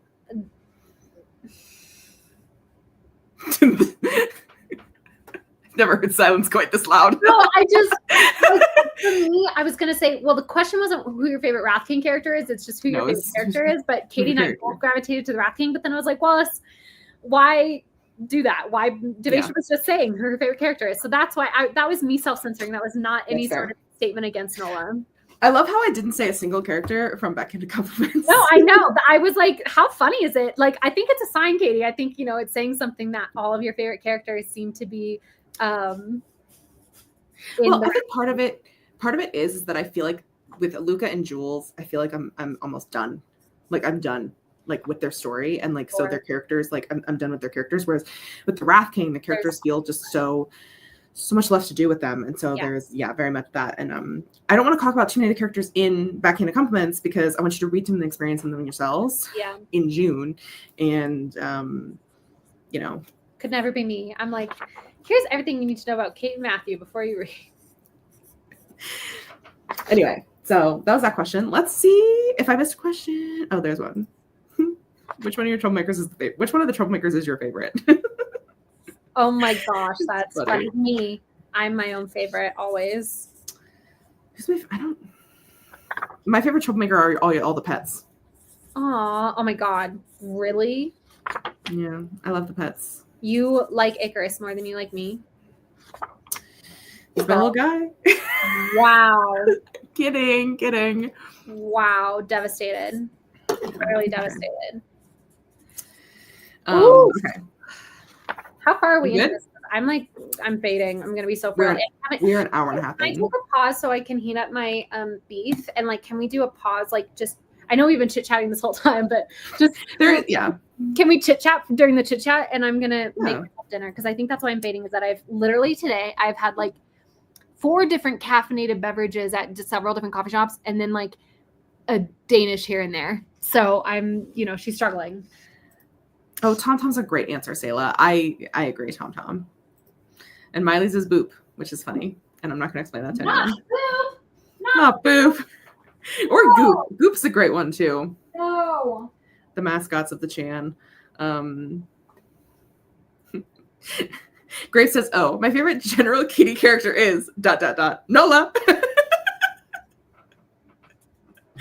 Oh, that's funny. I don't know what you need on a sweatshirt. Can you put what you want in the sweatshirt? Maybe I'll make it happen. Are we going to answer questions while we chit chat or just vibe? Because I thought this was microwavable, but turns out I got to put this crap on the toast. Oh, no. Okay. We're going to do another question. So you guys don't hear all that. This is a question specifically to me. So, there's 2 questions specifically to me. So I'll answer those and then we can move on. Laura. Hi, Laura. Welcome to the stream. Let us know your age, pronouns, and location. LOL. No, what's the weather like where you are? But she asks probably a billion years ago, about an hour and 45 no, 45 minutes ago. Anyway, it doesn't matter. Do I hope to publish fantasy someday as well as romance? And the answer to that is a definitive yes. I have always intended to come back to my fantasy era. I think this was because I was talking about my route to getting BC published. And so, yeah, I really would love to publish fantasy one day. I really want to, my goal at this current moment is to build a backlist of a lot of titles that people can fall back on and can, I can use that as like a, propping up my career and then disappear into the woods for about 2 years and write my fantasy novels, maybe, whichever one someone buys. Because I have many fantasy novels, but they're going to take so much more time. Like my romances already take quite a while to write and to like get them to where I want them to be. Backhand Compliments took quite a bit to get to where I wanted it, where I was happy with it. Hoping book 2 takes less time, but yes, I want to publish fantasy. Fantasy is always going to be my pride and joy, my love. I also would like to publish some fantasy romances. If you follow me on Instagram, plugging it because that's down there at author.katie.chandler. I do have a werewolf series. Oh, I just dropped this book. I do have a werewolf series I would love to write one day, which is fantasy romance, but like primarily fantasy, fantasy forward, fantasy focused. So that kind of might be my transition. And a lot of the ideas that I have are fantasy with another genre. I also have what I like to call Be Gay, Solve Crime, Drink Blood, which is a vampire detective who solves murder mysteries. And it is set in a fictional, I almost said medieval. It's not medieval. Gilded Age Boston is where it's set. And I would love to come back to that again. I've written a first draft. I need to write another one. So yeah, always going to come back to fantasy. Always love fantasy. Have you had coffee? I have had many coffees. I was drinking a Coke earlier. This one's empty. I actually have another one on my bed. So anyway, just done with that one.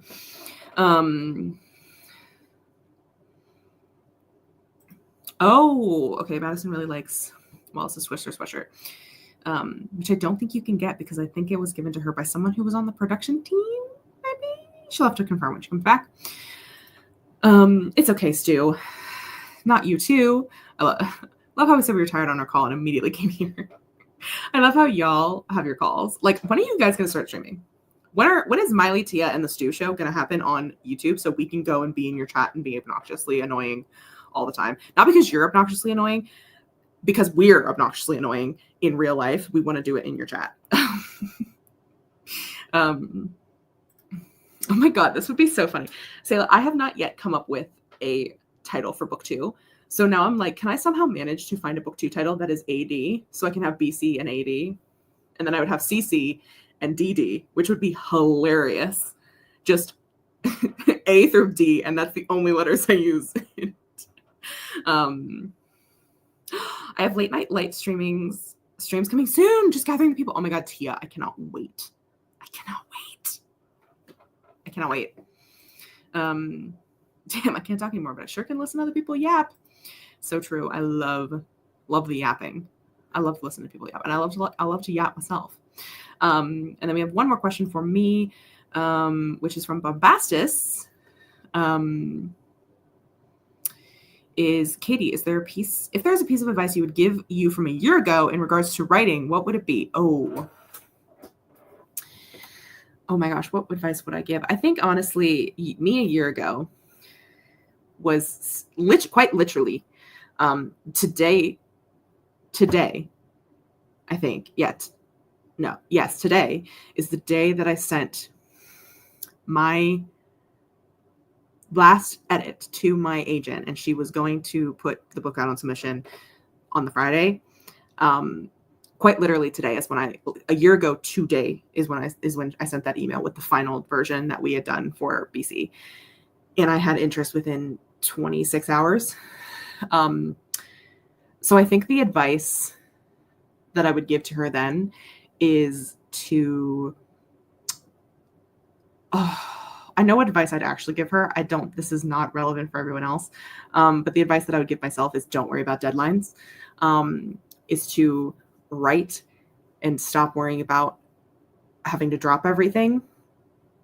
Don't worry about having to drop everything to work on BC, because working on BC and doing the edits for it will not derail you and your creativity in other places as much as you thought it would. And that you are better at juggling things than you think you are.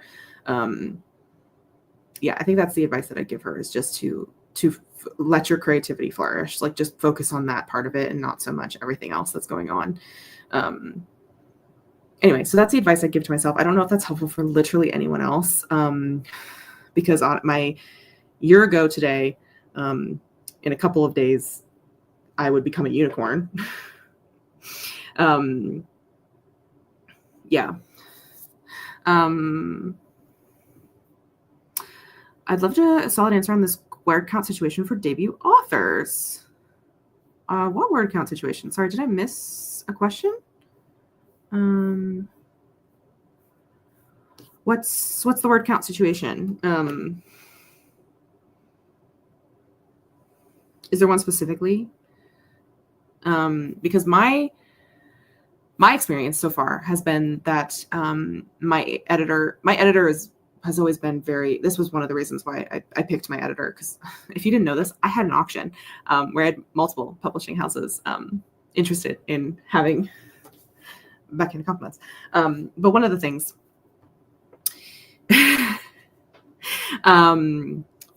that my editor, my agent also is this way, but my editor was very forward with when she was telling me what her style is like, is that she believes very much in getting the book to a version that we're both happy with, and that she doesn't really, like, she didn't say this exactly, but what became of it is that she did not really care how much the word count was, and that she would not try to cut the word count just for sake of cutting the word count to get it under a specific thing. And she was telling me about some of her other authors who had to add words and word count because the book needed it, like it genuinely did, or in her opinion, and to get it to the vision that her and her author wanted. That was important for the book, but obviously we still cut stuff from the book. I think it did go up a little bit from what I sent, but ultimately, my editor worked really a lot with me, worked really well with me in figuring out a compromise on some places. I had to cut a few scenes, one scene in specific that I cut because she wanted to cut, and we just reworked it, and it ended up keeping the flow better. I was keeping it that way simply to have the aesthetic of bike riding in Italy. We're moving to the couch. And then second time I've heard deadlines are strict for people in trad pub. It really depends on the situation. I mean, the thing is that trad pub, they're going to publish books anyway. And so really you have to be the one to determine whether because you are not going to get paid in trad pub until you publish. Like, you get the advance obviously, but you don't get your last chunk of the advance until the book comes out. And so you will have to delay some of your things, and you have to be aware of your finances potentially changing. Anyway, and changes to that. But publishers are always going to pick up books and publish them. Someone's interested in dinner. I know. He's already been fed today. I know. I remember. He still wants it. He wants it. Yeah, I was listening this whole time. This, unfortunately, is a crew sweatshirt. Yeah. I don't believe it is available. And overall, I've highly enjoyed this conversation, Katie. Thank you. You're welcome. I'm going to keep going, honestly, because yap queen. I moved to the couch because I don't want to get the sauce on the pages. Yeah, exactly. It's so cute. I think it honestly does depend. For when I was queer, I think it's different for when I'm querying and when I'm working with my agent and editor, is because my editor obviously had a very specific a style in that way. And she was always, encouraging me to add more stuff to deepen the book. And obviously, like I said, I've cut stuff too, but for when I was querying, I did end up cutting a lot of stuff from the book. I cut it a lot. I changed a lot of stuff to streamline it, to take stuff out. Bye, Sayla. Have a good day tomorrow. Thank you so much for being here. We'll see you tomorrow for the stream, hopefully, maybe. I will stream tomorrow, everybody, just FYI. I will be. I'm getting a tarot card. But yeah, no, it really depends. I tried to put mine under mine. I queried Backhand Compliments at 95,000. I think for fantasy, what did I query the Wrath King? I think I queried the Wrath King at 110. And it suffered for it. It really, I feel like it suffered a lot. And we got it to a point where it was coherent, but it wasn't stand out of the park. It needed so much more, which is part of the reason why when I come back to the Wrath King, a lot of it will change, not change, but will be different. But there's definitely the standard for if you're agented versus if you have an editor is definitely different on how lenient they are with you. And also your genre. YA and middle grade is very strict on word count, whereas adult, not so much, because adults have adult money and can pay for adult books and can have longer attention spans since they just can. So inherently adults has more wiggle room in that way. I don't know. The longer attention spans is suspect because I felt like my attention span was so much better when I was 17 versus now. Maybe, but they still have adult money, so they can buy those thick, big adult books. That's true. So that's what I'll tell you. That's what I'll tell you about from my experience. Ms. Mo, do you have any thoughts about that? About deadlines and word count situation? Anything different from me? Basically, like, how was your experience with word count? Did they make you cut stuff? Were they strict about it? No, mainly it was developmental changing to the ending. And really there was like, no. I feel like, I'm not an overwriter and underwriter. I think I'm a just writer, but I do think though that sometimes I do go too much into the story. Like I do something for the bit within the plot. And then I need someone to be like, hey, I hear you. I see you. This is funny, but let's go a different direction. That's funny. Miley has asked, have I ever asked you your thoughts on Death of the Author? And you have not, Miley. Do you have any specific question, or just like in general, the discussion of the discourse of Death of the Author? Because if there's something specific you want to know, we can talk about that. Or we can just talk about Death of the Author, which I have nuanced thoughts on. I have nuanced thoughts as someone who went to school and literally got a degree. She's educated. She's educated. He literally has a degree on analyzing old literature. Specifically, I did a lot of, literature that is problematic in our current day and age. I think there is time and place for it. I think, honestly, the discussion of those things it's also different for, like, in an academic setting versus like promoting a book in order for people to buy it, to then read and basically give money to the author, and then also potentially absorb harmful things. I think it's nuanced. I always think of, I don't really want to talk about her, but the wizard author, she always comes to mind. And to be honest, I cannot separate art from artist with her. I absolutely cannot. The role of the audience versus the role of the artist, the weight of the author's intention once the final product is out, etc. What do you think, Ms. Mo? I'm a big in favor of Death of the Author. Not in terms of like what you were saying of like, I'm also a huge person in favor of voting with your wallet. And so like, I do believe that like, if you're supporting an author who's currently alive, then you're supporting an author who's currently alive if you're engaging with their work.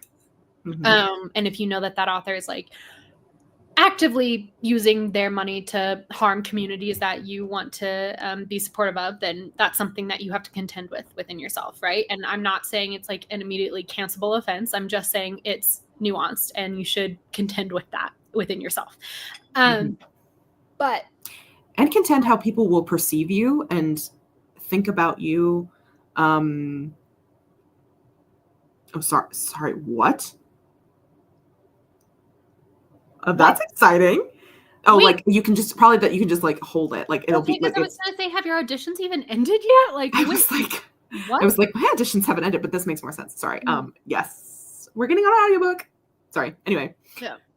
But yeah, contend also with how people will see you and perceive you and think things about you is also something. I mean, to be fair, I'm kind of I reject the idea of like living actions based off of how the general masses will perceive you. And like if the people in your life will look at you with nuance and be willing to meet you with grace. And, so that's a whole nother conversation though. But in terms of like what belongs to the audience versus what belongs to the author within the canon, et cetera, it's so funny because when I was younger, and you would like beg an author, like, what happens next? What happens this? Da, da, da, da. And they're like, like, I don't know. Like, that's for you to decide. And you're like, no. And now I'm literally getting emails, people being like, do Kate and Matthew have children? Like, what happens? What happens? What happens? And I love that. I'm like, thank you for engaging with my story. That's for you to decide next. Like that the story belongs to the readers now. Right. And you guys, I'm saying this right here and right now for my birthday. My birthday is May 16th. I want a troublemaker community project. I want at least three. So nominate who it's going to be. If more, that's great, but nominate who it's going to be. Figure this all out in the Discord. I want at least 3 one-shots or more of a Dark and Secret Magic fanfiction on AO3. Let's get that party rolling. I go like once a month and I check. I'm like, maybe someone will have uploaded. No. Nobody yet. I want fanfiction. I get all of these emails of people being like, what happens next? What happens next? I'm like, if only there was fanfiction I could point you to go and satisfy that craving, right? Because that I love that as what like I as a reader have loved that. Yeah, whatever. Do it. Yes. Whatever you want. Yes. They're not. I know. So I'm just saying, and maybe it's because they're in the process of being written, but I doubt it. I don't think it's reached far enough for there to be fan fictions. So at least 3, guys. That's what I'm asking for my birthday from the community. And they can just be one-shots. It's fine. But at least 3. Yeah. Thank you. There we go. Time to write the behind closed door scenes. Absolutely. We failed you personally. I've specifically, because I knew I was going to. I'll probably be one of the 3. Because I would love to write some Dazzling fanfic. But Girly Pop, you are on deadline. My birthday is before your deadline. You're not going to be one of the 3. It's not before my. Well, maybe it is. It is. Your deadline's June, babe. Yeah, you're right. Look at this cat with his paw on my hand. Like as if I don't notice what he's doing. Look at. Do you see that? Yeah. Write some fanfic, Stu. Yes, I write my own. Oh, that's so fun. I love that. Yeah, write your own fanfic under a pen name. Oh, no. No. I think in terms of role of audience versus role of the artist, I think it's hard because, and this is something I've actually recently been contending with, is how to, I really, really feel the effects of being an author who is now hyper aware of when I write my own reviews for stuff, because I know I'm now being perceived for the books that I'm writing. And there's recently been a woman she's on TikTok, and she would post, she used to be a book talker, and she would post really in-depth, deeply critical, but like nuanced, thoughtful, like deep, like ripping books apart. Oh dear. Ripping books apart reviews. And now she has a book deal for a romance book. He's so cute. His paw is so cute. And people who didn't appreciate her or don't like those type of reviews, and people don't like that stuff, or like people who were maybe rubbed the wrong way by her. I think there's also some other elements that are at play there specifically, but her book is basically, people are like, she talked about all this stuff in critique, and like critiquing books for this. And then her book has exactly the same thing as what she has critiqued. And so it is very fascinating to move about the world as both a book reader and a book writer. And luckily for me, I don't think I have any particularly scathing reviews anywhere. I have a Goodreads that is privated, that is not connected to anything else, that I do put my reviews on because I like to review stuff. I like to use my education and spill my thoughts about books. And sometimes they're not particularly positive because you can't love everything. I don't love everything I've ever read. There's probably no one out here who has. So I think it's been very interesting to kind of stand on both sides. And now that I'm way more firmly the author, Yeah. it's so hard to not take personally. Even though it is not personal at all. Like, because when I'm writing my reviews, it's not personal. So like things, whatever. So anyway, it's very interesting for me as an author to contend with, like, most people are not thinking about authors in the in-depth way that authors think about authors and authors think about writing. Because most people are just readers. They just like to read. And it's nothing more it could be nothing more in depth than that. Whereas like, or so anyway, I think I don't have actually any concrete thoughts about that. It's just something that I have really been contending with personally recently. And I don't exactly know where I fall on it. And I think of course, with everything's nuanced. But I also, I tweeted, I threaded it. I put on Threads that, do you see that? Because there was this woman, this is a different one, who loves Rena Kent books. And Rena Kent follows her on TikTok. And she posted this review of saying how disappointed she was and how she didn't like this new book of hers. And Rena Kent said nothing, just unfollowed her. Yeah. And she made this, and to be honest, and the video that the girl made is a joke. Like, it was kind of funny of like, just, it's like sadly lamenting and mourning the loss of this author that she loved as a mutual. Yeah. And people in the comments were going crazy. Like, how dare she do this? How dare Rena Kent not take your criticism? Like, and what I said was, y'all rightfully say that authors should not be in reader spaces, and then say that and then get mad at us when we get mad at someone when they take themselves out of the reader space. I'm like, this is so stupid. 911, this is dumb. Yeah, I know. That's like something I think about with this next book, right? Because a lot of the people I follow on Instagram are people who posted these like really rave reviews for Dasm. I'm like, yeah, what if this next book is not their vibe? And then because I follow them, all they're like, oh, this wasn't what I was hoping for. This wasn't what, I was looking forward to. Like, waited 2 years for this. Like, I'm like, oh, I've created a web for myself, which I'm a little worried about. But I know, but it's tough to reckon with. I mean, because this is art that you've poured your whole heart and soul into. Yeah. And that does go into the conversation of like whether of an author's intent. Like, you could have intended something with a novel, with a book, and it just not work out the way you want it to, or some people are offended by it. The impact of your book is, the impact is greater than intention, and different people, because writing is so fucking subjective, you're going to have people have different opinions on it and have different thoughts and think that you did stuff well and wrong. But, what? You said the F word. Oh, I said it earlier too. Did you? Well, I did by accident. Before 45? No, I don't think so. Okay. Sorry, I had to replug in my HDMI cable, and for some reason my TV keeps being like, do you want to name this computer? And I'm like, it already is named computer, so I just have to go in and hit yes or whatever. You've named your computer? No, like the HDMI, because the thing I use as a second monitor is technically a TV. So it's like, we see you're connected to a different device, and I'm like, no, you're not. You're connected to the same device. Oh my goodness. Oh my god, I ate way too much. I thought I stopped myself at a good minute, and then I was like, oh wait, now it's really, hold on. I'm just gonna got this. I'm gonna be fine. Oh, hold on. Maya says, I also don't have concrete thoughts about the topic, but anytime it's discussed, I have fun. Tia says, that makes me feel like I redact my random statements on YouTube lives about one particular dark romance book. Oh, that's interesting. I will never read reviews of my own book. As soon as I'm able to, I will pay someone to run my social media accounts because I can't handle people. Oh my gosh.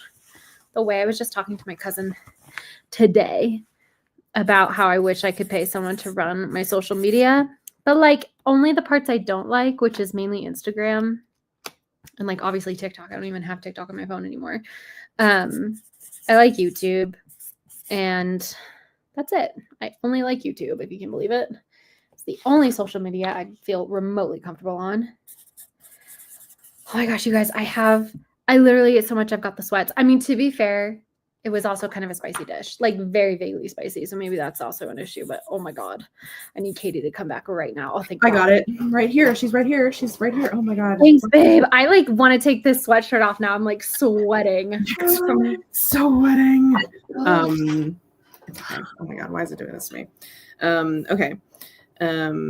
This makes me feel like I should redact my random statements on YouTube Live about the one particular dark romance book. I think that string got yoinked, Miley. If you're worried, I believe that one was yoinked. Mm-hmm. I will never read reviews to my own books. As soon as I'm able, I will pay someone to run my social media accounts because I can't handle people. I get closer and closer to this every day. Does anyone want to run my Instagram? Should I write on one of these? I should sign my name and then be like, this is where I start having stomach issues. No. Low key about to poop my pants.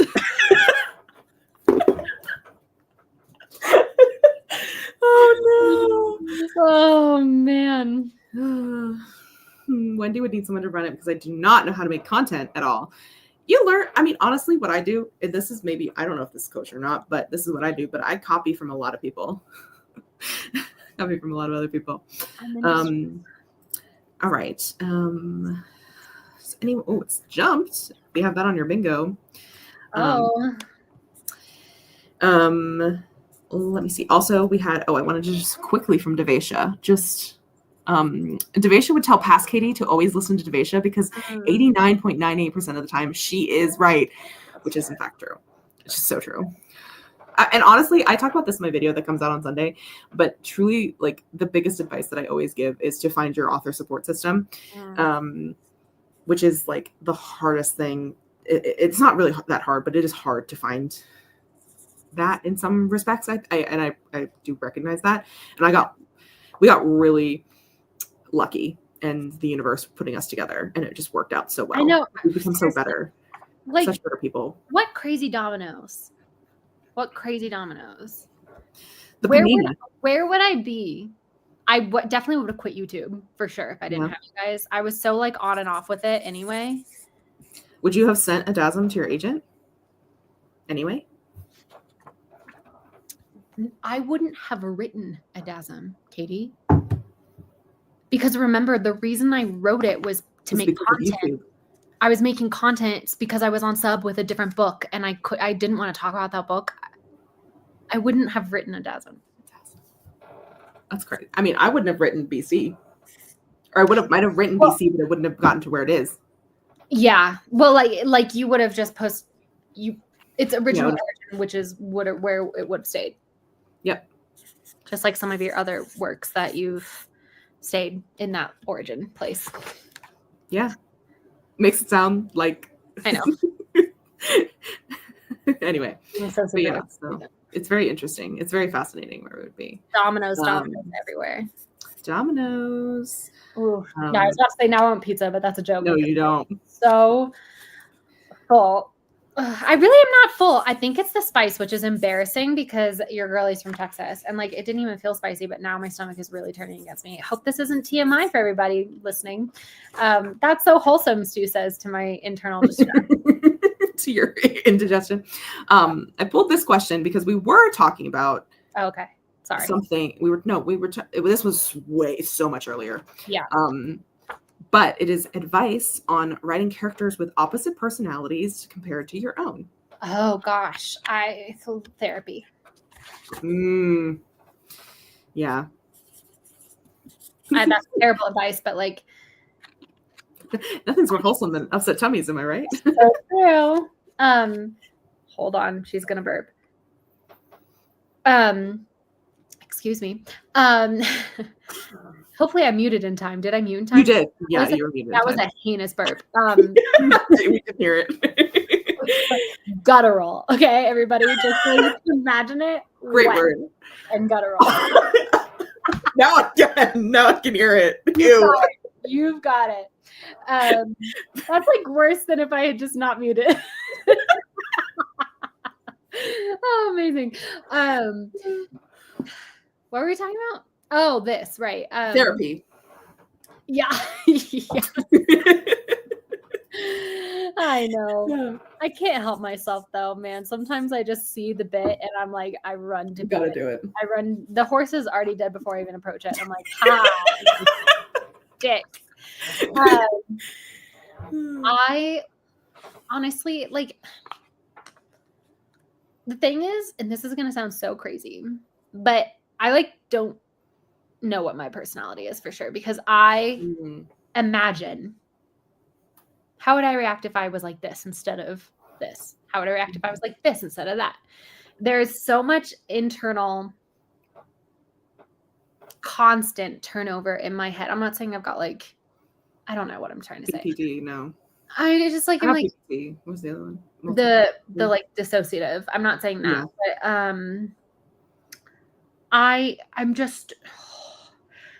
I'm not like, this is not a humble brag. It is literally a result of my anxiety. I am endlessly introspective to the point of a flaw, right? And so because of that, I think I do a good job of writing people with opposite personalities to me. Is that true? Probably not, because the main character of Adasm is meant to be, for the most part, inspired by my sister, my middle sister, because it was written for her. And I've had so many people read it and be like, oh, was that character self-insert? Because like she reminded me so much of you. And I was like, wow, what? Like, so, and my sister and I, like, we're similar. You guys are very similar. Well, no, we're similar in the fact that we were raised together, right? But like inherently, we have some pretty fundamental differences in our personalities. And I was trying to highlight those.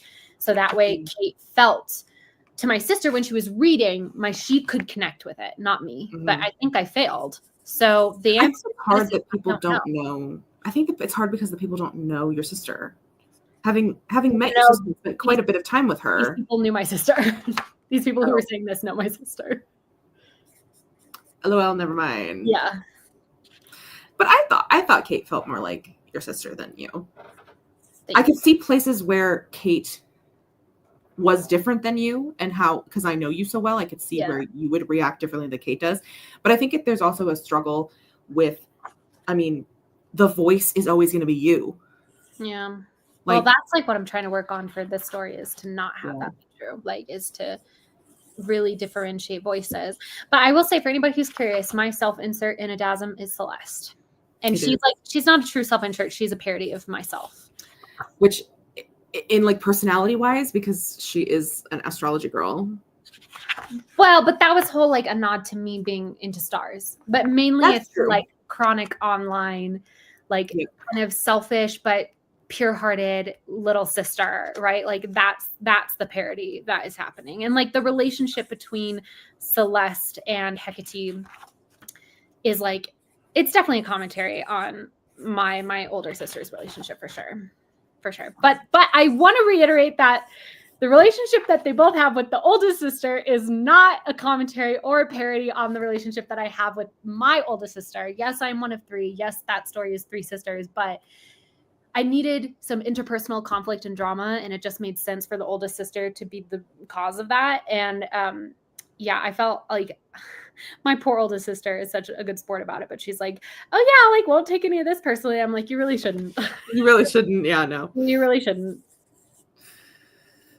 But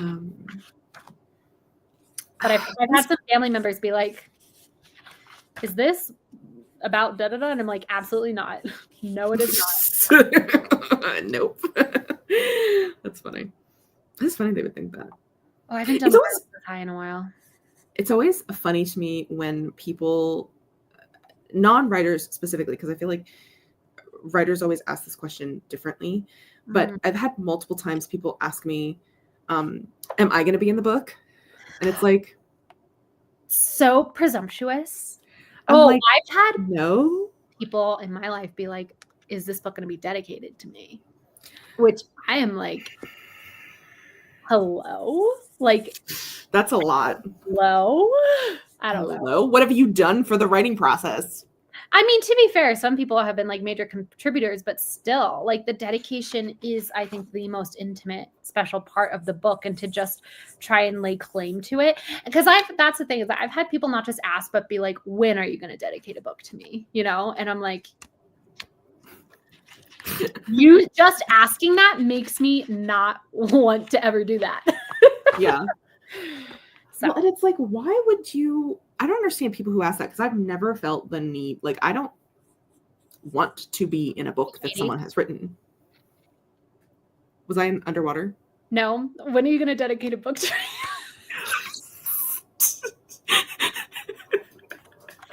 Oh.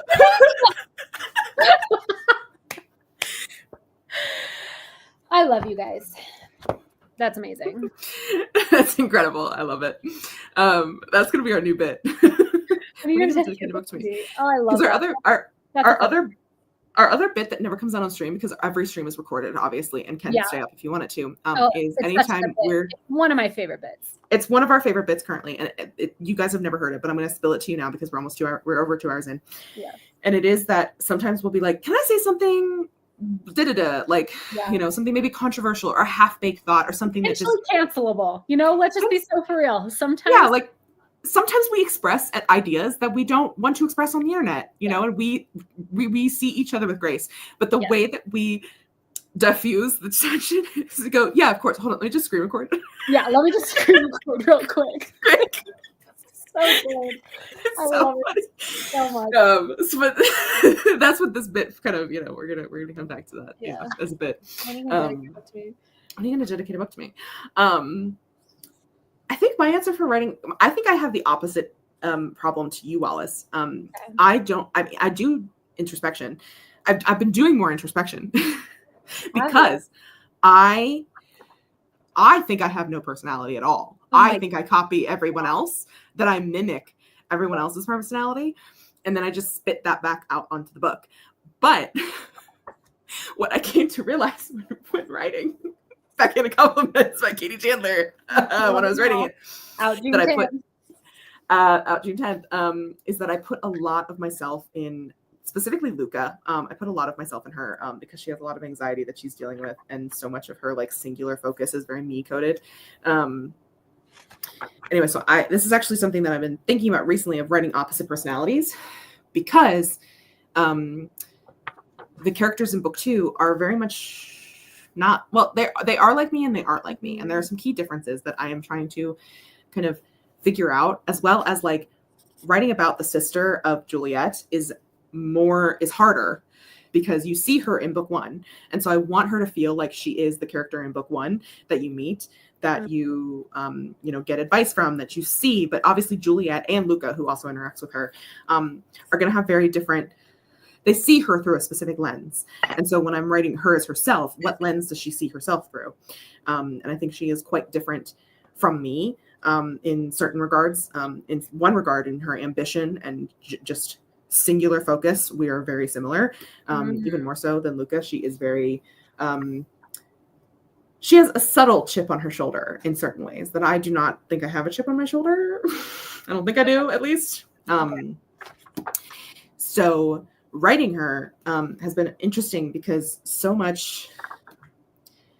there's also a lot of different interactions with her and different characters where I'm just like, I'm not just writing her I feel like I'm trying to understand her more as who she is, as opposed to who I thought she was when I was writing as Juliet.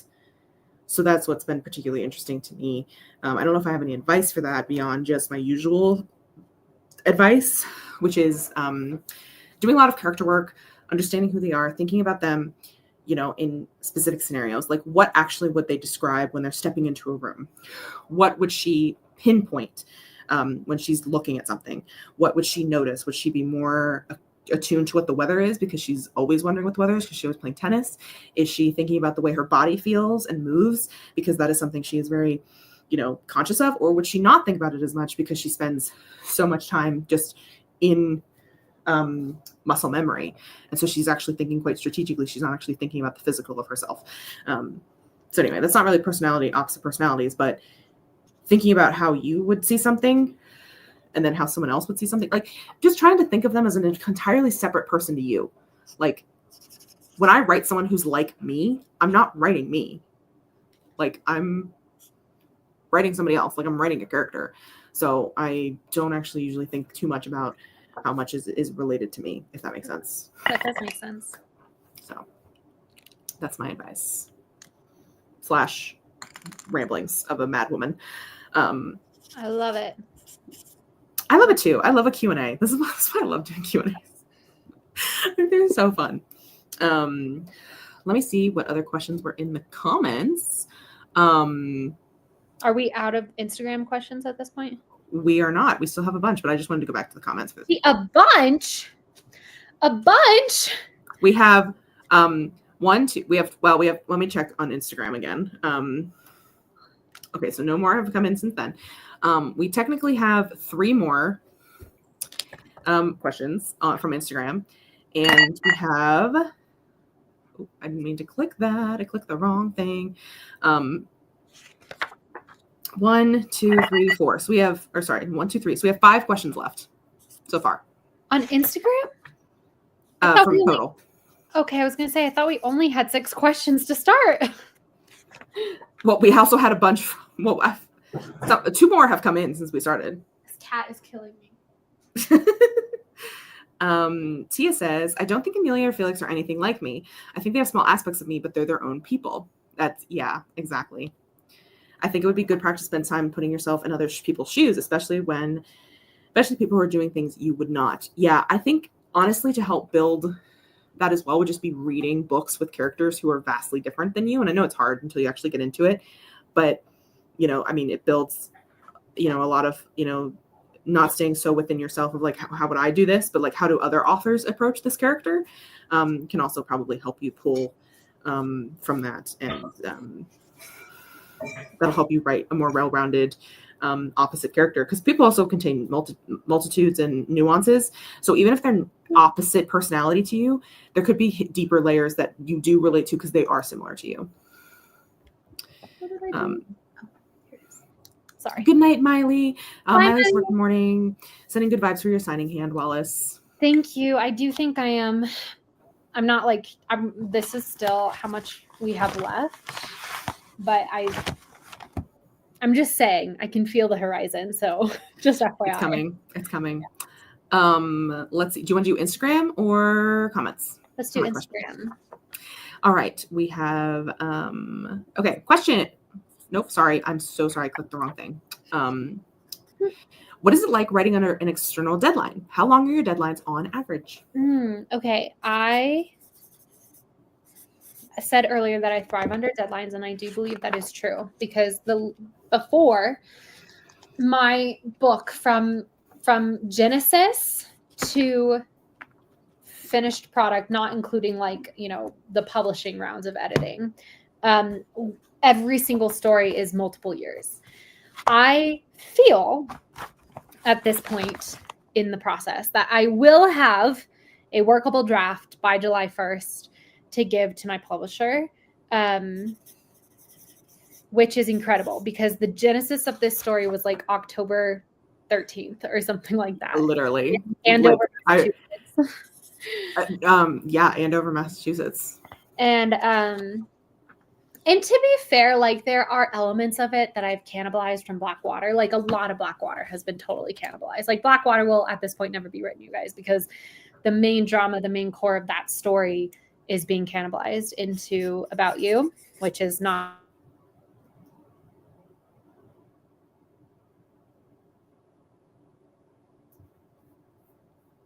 Is it me? Jesus?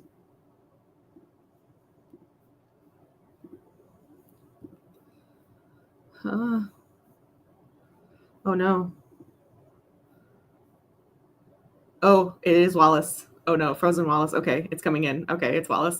I was just trying to check the stream. Wallace. Oh, wow, freaky. Okay, anyway. Can you hear me? Yes, I can. Hello. My internet just putzed out. I have no idea why, but it's back. So I don't know where I stopped, but genesis of this, well, else. So from Genesis to turned into the publisher will be October, November, December, January, February, March, April, May, and June. It'll be 9 months. A pregnancy, if you will. A pregnancy. And if I get that done, I will be so impressed with myself, first of all, and I will feel so accomplished. And I really think this for me is the test of do I have it? Which again, I know that's not necessarily fair because there are literally some authors who have like 4-year deadlines and stuff like that. And, you know, maybe that's what I should have asked from Alcove, but I'm also believe I'm the kind of person who will work with the deadline she has, you know, now within reasonable, because initially when I was signing my contract, Alcove wanted me to have a draft to them by March 24th. That was not going to work. And I said, I told my agent, I was like, get back to them and tell them July 1st at the earliest, at the earliest. And Alcove was like, okay, July 1st. So I was like, oh shoot, I should have said like, tell them August. But I do think though, I work with the deadline I'm given. Like if they'd given me 4 years, I think I wouldn't have started writing it until a year before. So yeah, this is going to be a good test, you know? And I've, thankfully, a lot of the siblings, I mean, I love my agent. My agent, Amy Gayfrida at Bel Castro, by the way, is literally iconic. She is the most incredible. And she has Slack channels for her agent children, for lack of a better word. Her children, her babies. And my agent siblings, several of my agent siblings are Alcove authors or have been Alcove authors and have specifically worked with Melissa, who is my editor at Alcove, and have said that she's so understanding about extensions. Now, I don't know if that's going to be true for me because I already asked for, like, not asked for an extension, but like I already extended my deadline past what they wanted, but I don't know. She's been really chill. Like when I got COVID and I was like, oh my God, I'm not writing. She literally privately DM'd me. She's like, calm down. Like, get rest. You should not be writing right now. And I was like, okay, thanks. We love her. We love Melissa. Melissa is an icon. Like everybody on my team now is an icon. And that's why I'm like so happy to be with Alcove at this point in my career. And this is not what was asked of me, but I really do feel like I'm really honored to be an author that they believe in. And I wrote another Wallace. Okay, we're going to give them a pumpkin as consolation. I hope I get a Wallace. You want a Wallace? Those are unintentional special ones. And this pumpkin is going to be kind of like a vampire a little bit. A vampire pumpkin. Melissa, if you're lurking, heart hands. Oh my gosh, heart hands, Melissa. I don't know, because sometimes Melissa will show up if I've posted on my story. Whoa, why is this one upside down? Which you did kind of. I reposted yours, but not with a time. And it's late. That's true. Yeah. I doubt she's watching. Comment heart hand if you. No, I'm kidding. No. if you want, obviously. He's not here. Who knows? You never know. He might be in the replay. I don't know. But that's what I'm saying. If in the replay, like, post a comment. Anyway, she's got better things to do with her time than watch us yap for 2.5 hours, if not more. So yeah, well, but yeah, Melissa's great. Melissa is, I don't like, oh my gosh, Melissa's amazing. But yeah, my whole team is amazing, and I'm so happy with how everything is. But did I answer the question? How long are your deadlines on average? I guess I can't answer that because I only have one. You can't really make, well, okay, I'll say this. My editing rounds, the first deadline I was ever given by Alcove, with the understanding that my normal process is once I finish a draft, I take like 4 months off from it. My first deadline from Alcove was an entire developmental edit, not just like a line edit, a dev edit. I had 3 weeks to do it. I sent it off and I was like, wow, I literally can't believe I just did that. The way I locked in for those 3 weeks, exactly this time last year, literally I just finished and I sent it off.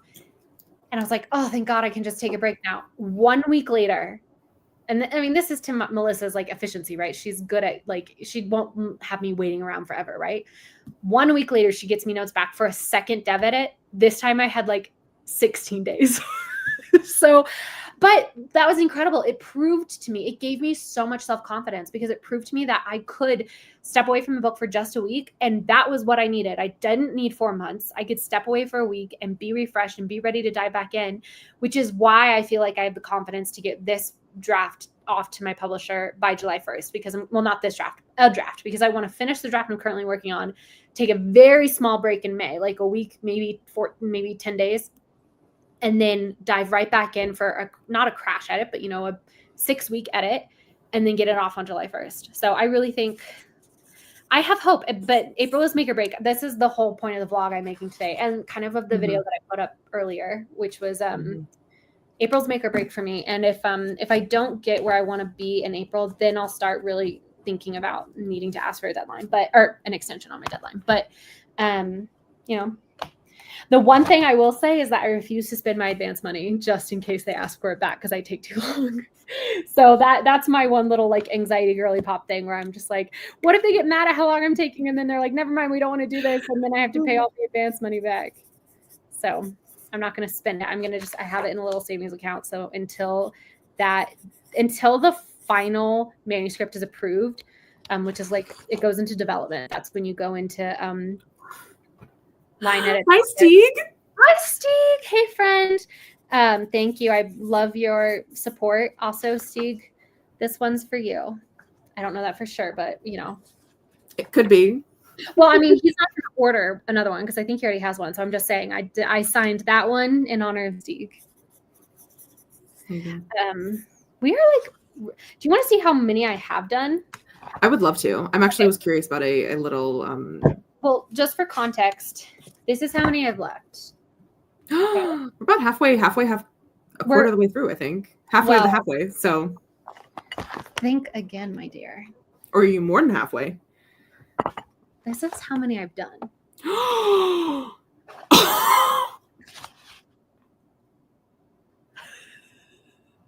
Can you believe that?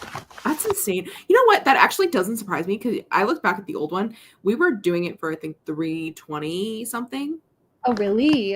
Yeah. Hold on. Let me double check as I have it open. I have your I love that. 324 is how long it took for the last one. And we yapped during some of it and obviously took breaks and stuff. But and I had a whole dinner on this one. I cooked a dinner on this one. So I do think I am going faster. And sadly, the reason for that is that I'm not doing as many cutesy ones because I do have a theory that they throw away my cutesy ones. Yeah. Which, that can't be true because there's no way they would have known. There's no way they would have saved books through every single one and have it bound and then sent that specific one to me. I have never heard of another person saying that they got a cutesy one. So it doesn't. But anyway, the cutesy ones are more rare in this batch. I think I've probably done 20. Yeah. Whereas before I was doing one every 10. But I've just gotten into a groove on these and I've just been like, and my freaking pens are running out. Like I thought I was being over cautious buying 6 for the whole thing. We are running dry on ink and we're not even halfway done yet. And I bought 6. I'm like going to have to go back and buy a whole nother bunch of them. Although I don't know if I'm going to buy, I'm wondering if it's the metallics. I think it's metallic. Yeah. You had regular green, the other one. So yeah. And that one, I do think the green lasted longer, but my memory doesn't serve totally. So I can't totally know for sure. Well, you could go back and watch the replay of the old one. You would know. That's the beauty of doing these on live. Yeah, that's true. I'm amazed that one didn't get pulled, but I guess we kind of managed to rein it in. I think we did. I think we knew. It was also on your channel, so I think we're just more careful then. That's true. My answer for this question is very similar to Wallace's. Honestly, me and Wallace are on like very similar journeys. Oh, I love. Thank God. Do you imagine doing it without each other? Like, I've almost lost my mind, and you are here for me. Yeah, that's true. Like, how can I do this alone? I'm not going to deny that. Honestly, writing under an external deadline is very different than writing under an internal deadline, like ones you set yourself. I have always been very singularly focused, very driven. Again, obviously, I've always been like, I will go towards this goal. I will try to get it. And obviously I deal with self-doubt and stuff, but oh man, I think it's less writing under an external deadline. And I'm hoping this gets better with time. And I genuinely have to believe it does, but it is writing this book from first draft to it'll be published in 2026. Yeah. And like every single book that I've written, I have taken more time than that from beginning to end to getting to where it is. And the draft that my editor is going to see is not the same version, like same quality, gone through the editing stage a million times as the version she saw backhanded compliments when it landed on her desk in submission. Right. Like, no, I'm dealing with that too. It's a like, lot. Melissa's gonna literally think I'm an idiot. Like idiot. She's like I'm dumb how did she dupe herself we paid this woman money. We gave this idiot funds. And then like, just it taking so much longer to edit. Like I'm just worried about the editing process taking a while, even though I know I'm quite a quick editor. Yeah. I mean, I literally edited for, we're 2.5 hours in. I edited my first dev edit of this book in 8 days. Amazing. I thought Katie's always out here showing me up, like literally. I wish I hadn't edited it in 8 days. Honestly, though, I'm glad to have gotten it done because I edited it back. It was, I think I got it. Yes, right before my book tour. I was in Colorado. And honestly, I actually would have like just gone even more insane if I hadn't been in Colorado and hadn't had Wallace there with me. We were going to coffee shops all the time. I was working. I was prepping for the book tour. She was crash editing. Like, oh my gosh. What a time. What a special time. It was beautiful. I literally I had to edit this in 8 days, but I also like would not change anything because we had such a great time and it was so perfect. Like it was so great. Like I loved every second of it. For like the what was going on around that. So yeah. My deadlines, can be what they are, It just depends. And I have, for transparency, I think I talked about this in one of my videos, but I did have to move my deadline back a couple of months, 3 months, because I just I could not get over this book that was happening. Ridiculously short. It was also in March, wasn't it? Or like it was in March, yeah. But I will say this, not legal advice, but I'm just gonna say it as like a thought. I kind of get the vibe that publishing houses will just ask. They'll just ask. They'll ask you to get stuff done fast because they can. Yeah. And you are allowed to be like, no. I had a full, again, this is something you guys have dealt with, but I had a full crash out over it because I did not want to move the deadline, but I knew I had to because this book has just been so difficult. And honestly, my agent was incredible. My agent talked me through it the entire time and was like, I sent her a panic email of like, I can't do it. This book sucks. And she was literally, it was so, my agent is absolutely incredible. Trinica at New Leaf Literary is absolutely amazing. I sent her an email and I was like, so I don't think I'm going to be able to hit the March deadline. This was in second week in February. Here are some things that I was thinking of, blah, blah, blah. Here are my concerns, blah, blah, blah. Call me anytime. Or like, I'm free anytime. I'm just going to be here writing this book. And within 5 minutes, she was calling me on the phone. So fast. It was incredible. It was amazing because she heard my untyped panic. Yeah.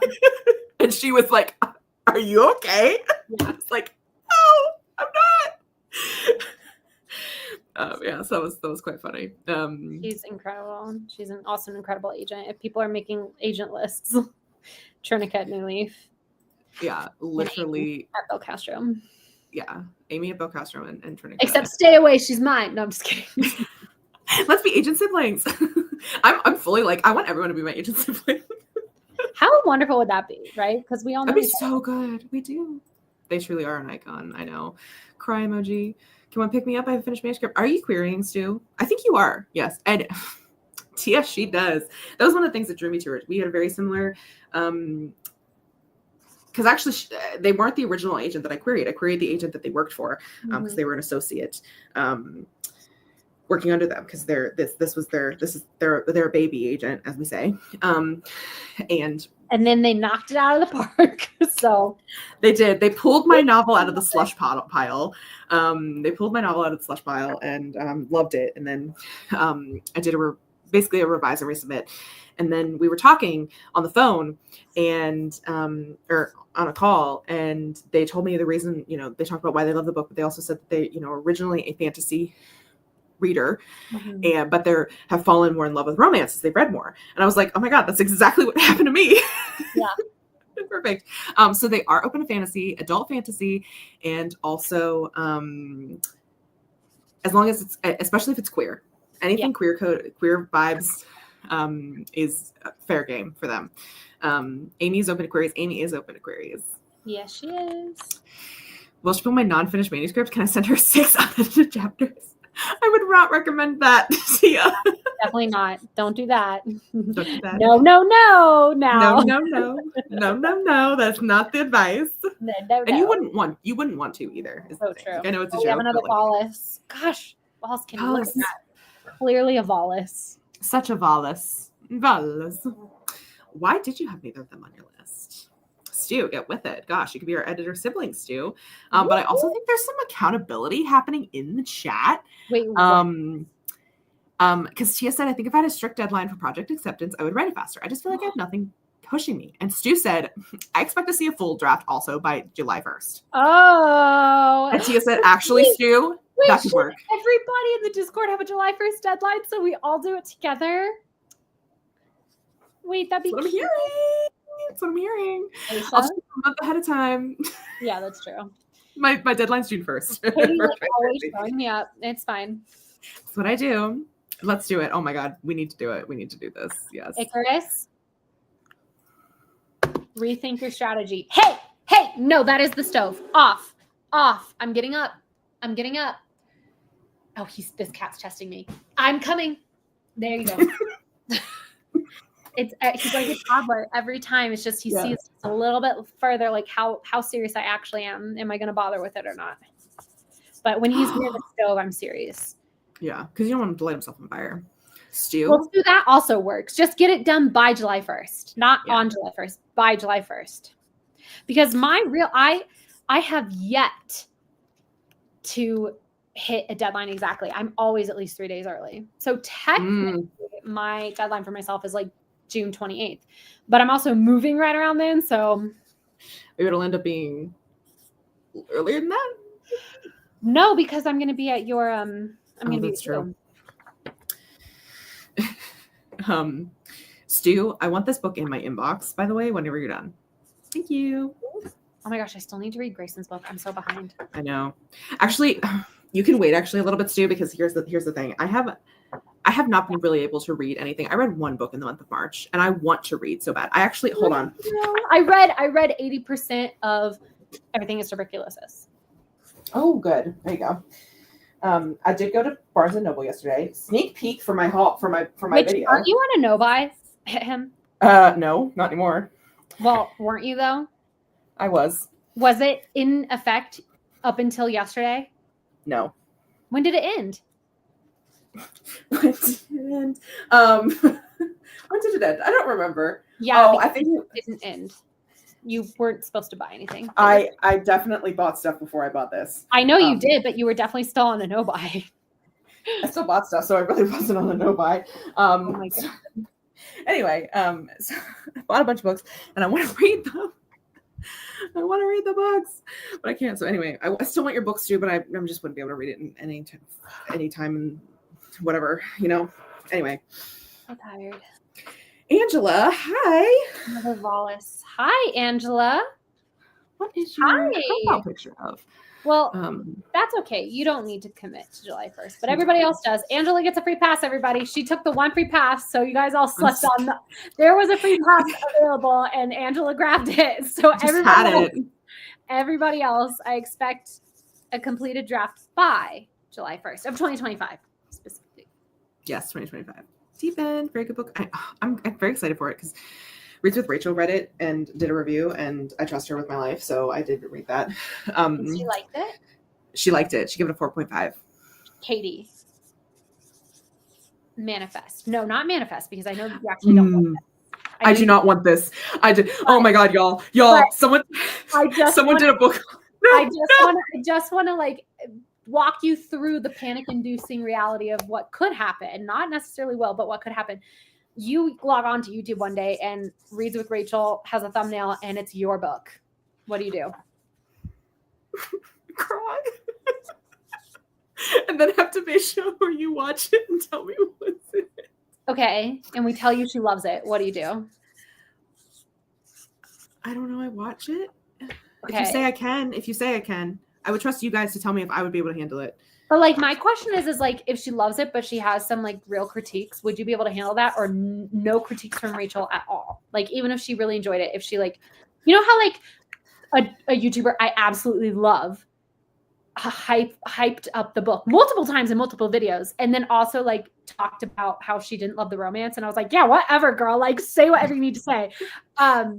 Would that be you, or like trying to know yourself? Would you? Even if she was super hyping it up and advertising it to people and telling them to go read it, if she was like, I found this main character super annoying, or like the ending didn't make sense to me, but it's still such a good time. Go for it. Like, how would you feel? I would want you to tell me exactly what she said. I would not want to go in blind. And then telling me exactly what she said, how she said it, what it was about, and like all like the details of that. Knowing that, I think I could handle it, but I would have to think about it knowing what I know. Okay. You know? Okay. Now we're doing the alternate fork in the road, okay? Devasia and I go and watch it. It's a pretty negative review. How do you want us to relate that back to you without causing you to totally crash out? Oh, I think you would just have to like just truthfully and bluntly tell me that she did not like it. No, I think just being like, it's a negative review. She really did not like it. And I don't want to say that. I don't want to say she really did not like it. I'm just going to say what I said. I'm going to say she was content farming because that's what I said about that one TikToker. I'm going to say she's content farming and negativity sells. And that's what I'm going to say. That's how I'm going to say it. Because Devasia, y'all. I didn't say that. I did go ham in the romance section. I'm trying to see what the bottom two books were. What was the other one? Oh, Deep End. Okay. Deep End. Yeah, sorry. I totally derailed you. You were going to do a haul. Oh, no, I'm not doing a haul now. I did a haul earlier. But the reason that when I was cooking? No, it's in my video. It's in my video. That I filmed. What is that? What is looks like you were drunk. That's definitely getting a pumpkin. This is my I'm sorry pumpkin. If you got the pumpkin, sometimes it means I'm sorry. Sometimes I just wanted to draw a pumpkin. But sometimes it means I'm sorry. But I did go ham in the romance section because I went in there specifically for an Atria sibling, Any Trope But You, Victoria Levine. I think maybe also, no, I don't think she's an editor sibling. But she is an Atria sibling. Let me see. Oh no, yeah. One of my editors is one of her editors as well. So editor and Atria sibling. And this book came out today. So I went in and I got it. And then happy birthday. April 1st. What a release day. Oh my gosh. I know. Anyway, it's really cute romance. And so I also picked up a bunch of Atria siblings and stuff in there because I wanted to support my Atria siblings. That's nice. Oh my God. I just had a thought. This whole time I've been celebrating the size of the reprint. What if these number of pages, like I know it's an overestimate, but what if these number of pages don't even remotely reflect how many books they are? They just counted how many terrible signatures I gave them last time. And no, surely not. Gave me extra papers so that way they have a better chance of getting good signatures. I really don't think that. I don't think they took the time to go through every single signature. Right? Who would do that? There's no way. There's no way that they did that. Someone from Unplugged, call in. Unplugged. Did you do this? But yeah, that's the yeah. I hope, because here's the thing, guys. I said to Wallace when I was in Colorado that my worst nightmare is Reads with Rachel reading my book. Because even though she has a huge platform in any form, any book, any form, anything at all, because I love her so much. Yeah. And I don't think I have a parasocial relationship with her, but I trust her opinion. Yeah, that's like the definition of a parasocial relationship. I do. To have parasocial with someone you've never met, definitely parasocial. Yeah. And she's like my comfort YouTuber. I love her videos. I think she's so smart. I feel like I become a better writer watching her videos by listening to her digest things and explain why things don't work for her as a reader. I just feel like I become so much smarter when I watch her videos. And so I really don't want her to do it. And so fortunately, there is a bigger, I don't follow him. I'm so sorry to him, but he got one of the copies of Backhand the Compliments in the mail from Atria. Yeah. And when I go to click on it, because I go to watch it and like see what he said about the book and all the other books that he's talking about that he got in PR, I see on the corner where it tells you which people you follow who have liked this TikTok. Reads with Rachel has liked and commented on this fucking TikTok. Was she commenting on your book? Because the guy was talking about a lot of books. So. He was, and to be honest, she has. If she watched the whole video through, she has seen my book. She has literally laid eyes on it. She's laid eyes on it. I understand that. I understand. So that. like, And, so it's like I now have a fear. And the other thing is that I am one of her Patreon members, so I will see whatever if she does talk about the book at all, I'll see it like weeks in advance. Vote on what book gets a video? Do patrons on her channel ever vote for what book gets a video? Yes, but she has phased it out. Okay. So I anyway, so if you listen to her video, if you listen to her Therapy Bills patron part, you'll hear a Katie M, and that's me. Oh, that's funny. Katie M. Yeah, because I have my real last name. Right. Okay. Oh, what was I going to ask? Something reads with Rachel, something about your book, something about if she reads it? Question mark. Oh, right. Is she the kind of person, because I don't watch her videos, is she the not like I don't watch her videos. I don't watch a lot of booktube. Is she the kind of creator who mainly goes towards books of the moment, like books that are having discussion on TikTok? Is she like one of those I read this so you don't have to kind of thing? She does. So she does. Yes, for sure. That is definitely her main thing. But she also does do a lot of positive reviews. They just don't get the views. And so she's constantly having people like, oh, you don't have any books you like. And she does a lot of clickbait because people won't click on. So like her Deep End review, she has reviewed several Allie Hazelwood books, and there are many that she did not like. Yeah. And she started talking about Deep End. And then she gets 15 minutes into the video and she's like, spoiler alert, I gave this book a 4.5. So this is actually a positive review of the book. Gotcha. But she talks about what's going on with it and goes through everything with it. And so she does do positive reviews, but sometimes disguises them as negative quote unquote reviews. I hear you. For to get the views, because people just don't watch her positive reviews because they're not as fun, but she does do wrap ups and she'll do positive, she loves V.E. Schwab too, which is another reason why I like her, because I'm great taste. Ambitious, one of your favorite books? Me too, bitch. Hey. Sorry. Me too, girl. She did, and you know what? That made me buy Deep End. Chris? So anyway, Rachel is perceived BC, and I feel so bad about it. Anyway, so no one, please, and to be honest, I'm really grateful that she is not grateful. I am relieved in some way that she has phased out the Patreons asking for certain books or requesting a book and she will read it, because I did not need anyone going on there, becoming a patron, and then having her read my book. For some reason, that's what I was they wanted to do that. Because I was like, this is exposure therapy, baby. Girly pop. The way that this could get your book skyrocketed in sales. I'm saying all press is good press. I know, but just my vibe. This is anybody else.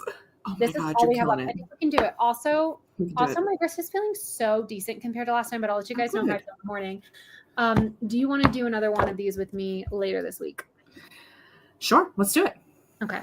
Because I'm not going to be at the stream tomorrow, so we got to make up. The people yearn to see my face? Question mark. They do. They yearn for you. That's what I always say. I said that to you earlier on the phone. I was like, the people yearn to see you, and I was like, the people is me. And I was like, girl, you see me so much. You see me more. Marissa says we do. Stu says yes. I yearn. Ladies Club. In another world, I would have yearned for you too. That's so devastating. In another world, I would have yearned for you too. Wow. Wait, yeah. Copyright Wall Skinny. I'm using that. Nobody else. That's mine. Thank you very much. Thanks, Stieg. I hope you have a great day at work. See you later today for tarot. Stieg, I'm sorry I won't be at the stream today. See, this is all I have left. So I'm definitely going to get this done. Also, I don't know if you can tell, but the cats are being rascals now. They're being really good about this. We're just going to keep on the train of things that are difficult. Do we want to do rapid fire answers? Because I think we've got maybe 10 minutes left of this. Okay. Oof. Okay. Okay. We're going to do this last Instagram one, which is what is the most difficult, worst part of the trad pub process?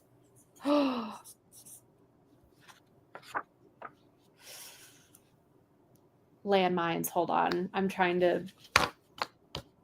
This is a tricky question for me to answer because I cannot answer honestly, unfortunately. Katie, you go first.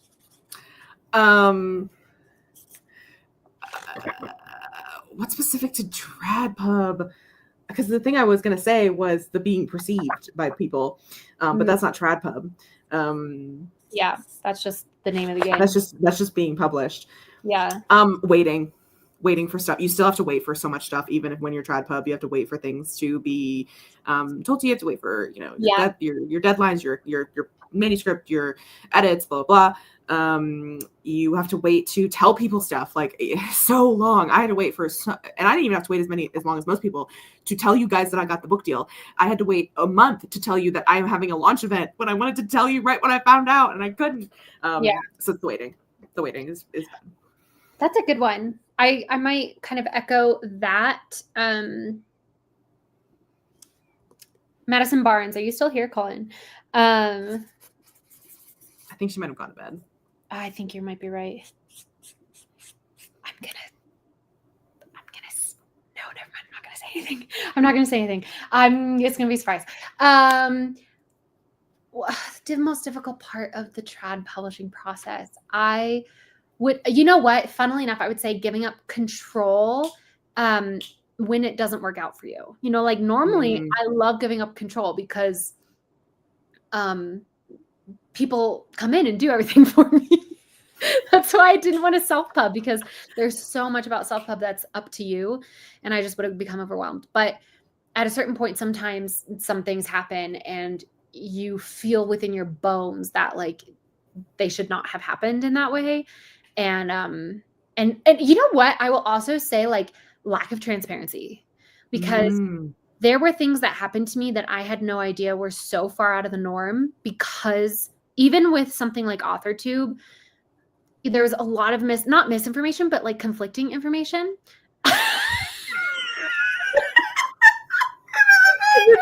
Calliope? Is that what you're laughing? I think it's Calliope. She just mile-long stare into the middle distance. She's just so. She is. That's so funny. That's hi, Chris. Yeah, we're laughing at your sister. But yeah, the lack of transparency can really lead you astray. And sometimes things happen that are not normal, and you don't realize they're not normal until you have a friend who goes through something similar, and suddenly you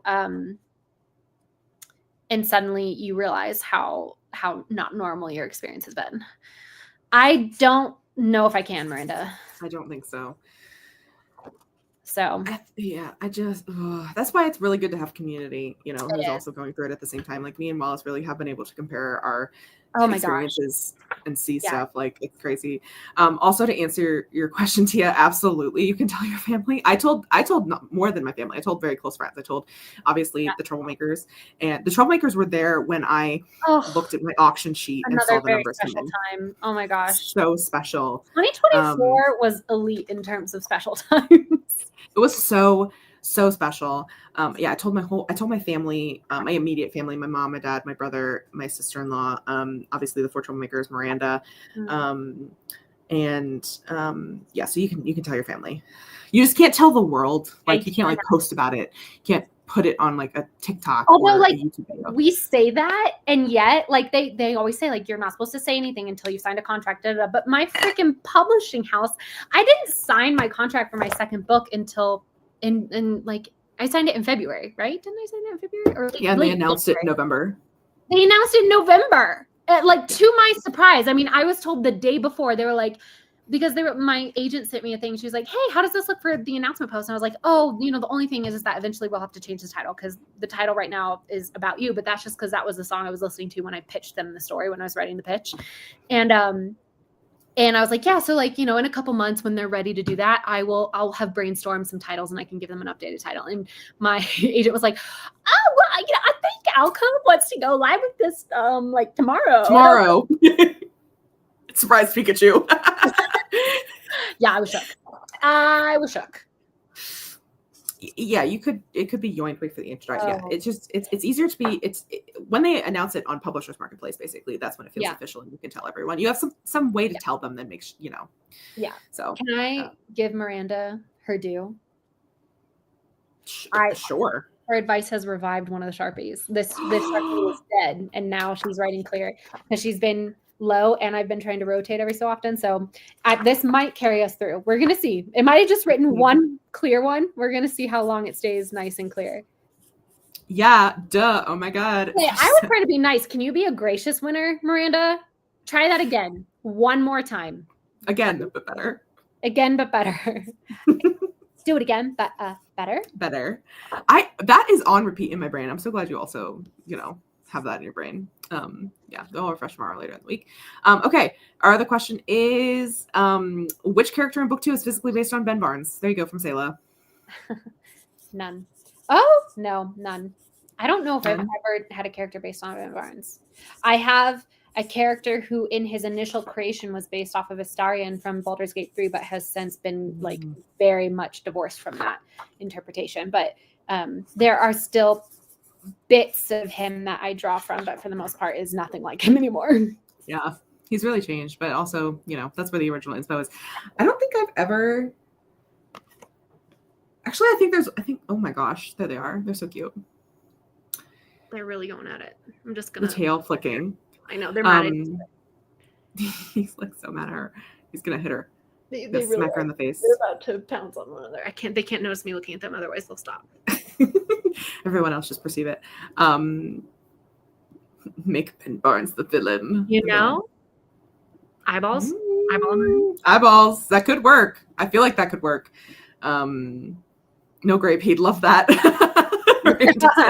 Make me your villain. Miranda also says, yes. Oh my God. Thank you, Bessie Wallace, for the praise. Angel emoji. There you go. Better. Much better, Miranda. Much better. I don't think I have any. No. So I don't even. No one in book 2. No one in the tennis world is based on Ben Barnes. Next up we have Madison. Or honk. That used to be my redacted noise. That did used to be your redacted noise. That's right. Oh, it ran out. Oh, damn. Because there's someone in. About 10. There you go. There's someone in the Wrath King universe who I killed, and we were talking about it, but we didn't want Devasia to know who it was, so I kept calling him Honk, and so it just becomes Honk. Honk. That's the redacted noise. Madison asks, which authors do you read when you need to review good writing you want to emulate? Wait, Madison's here. Madison, DM me your address. This was so long ago. Oh, farts. Well, Madison, if you're here, DM me your address if you feel comfortable doing so. There you go. Who do you read? I never reread books is the problem. I'm not a book rereader. Jane Austen.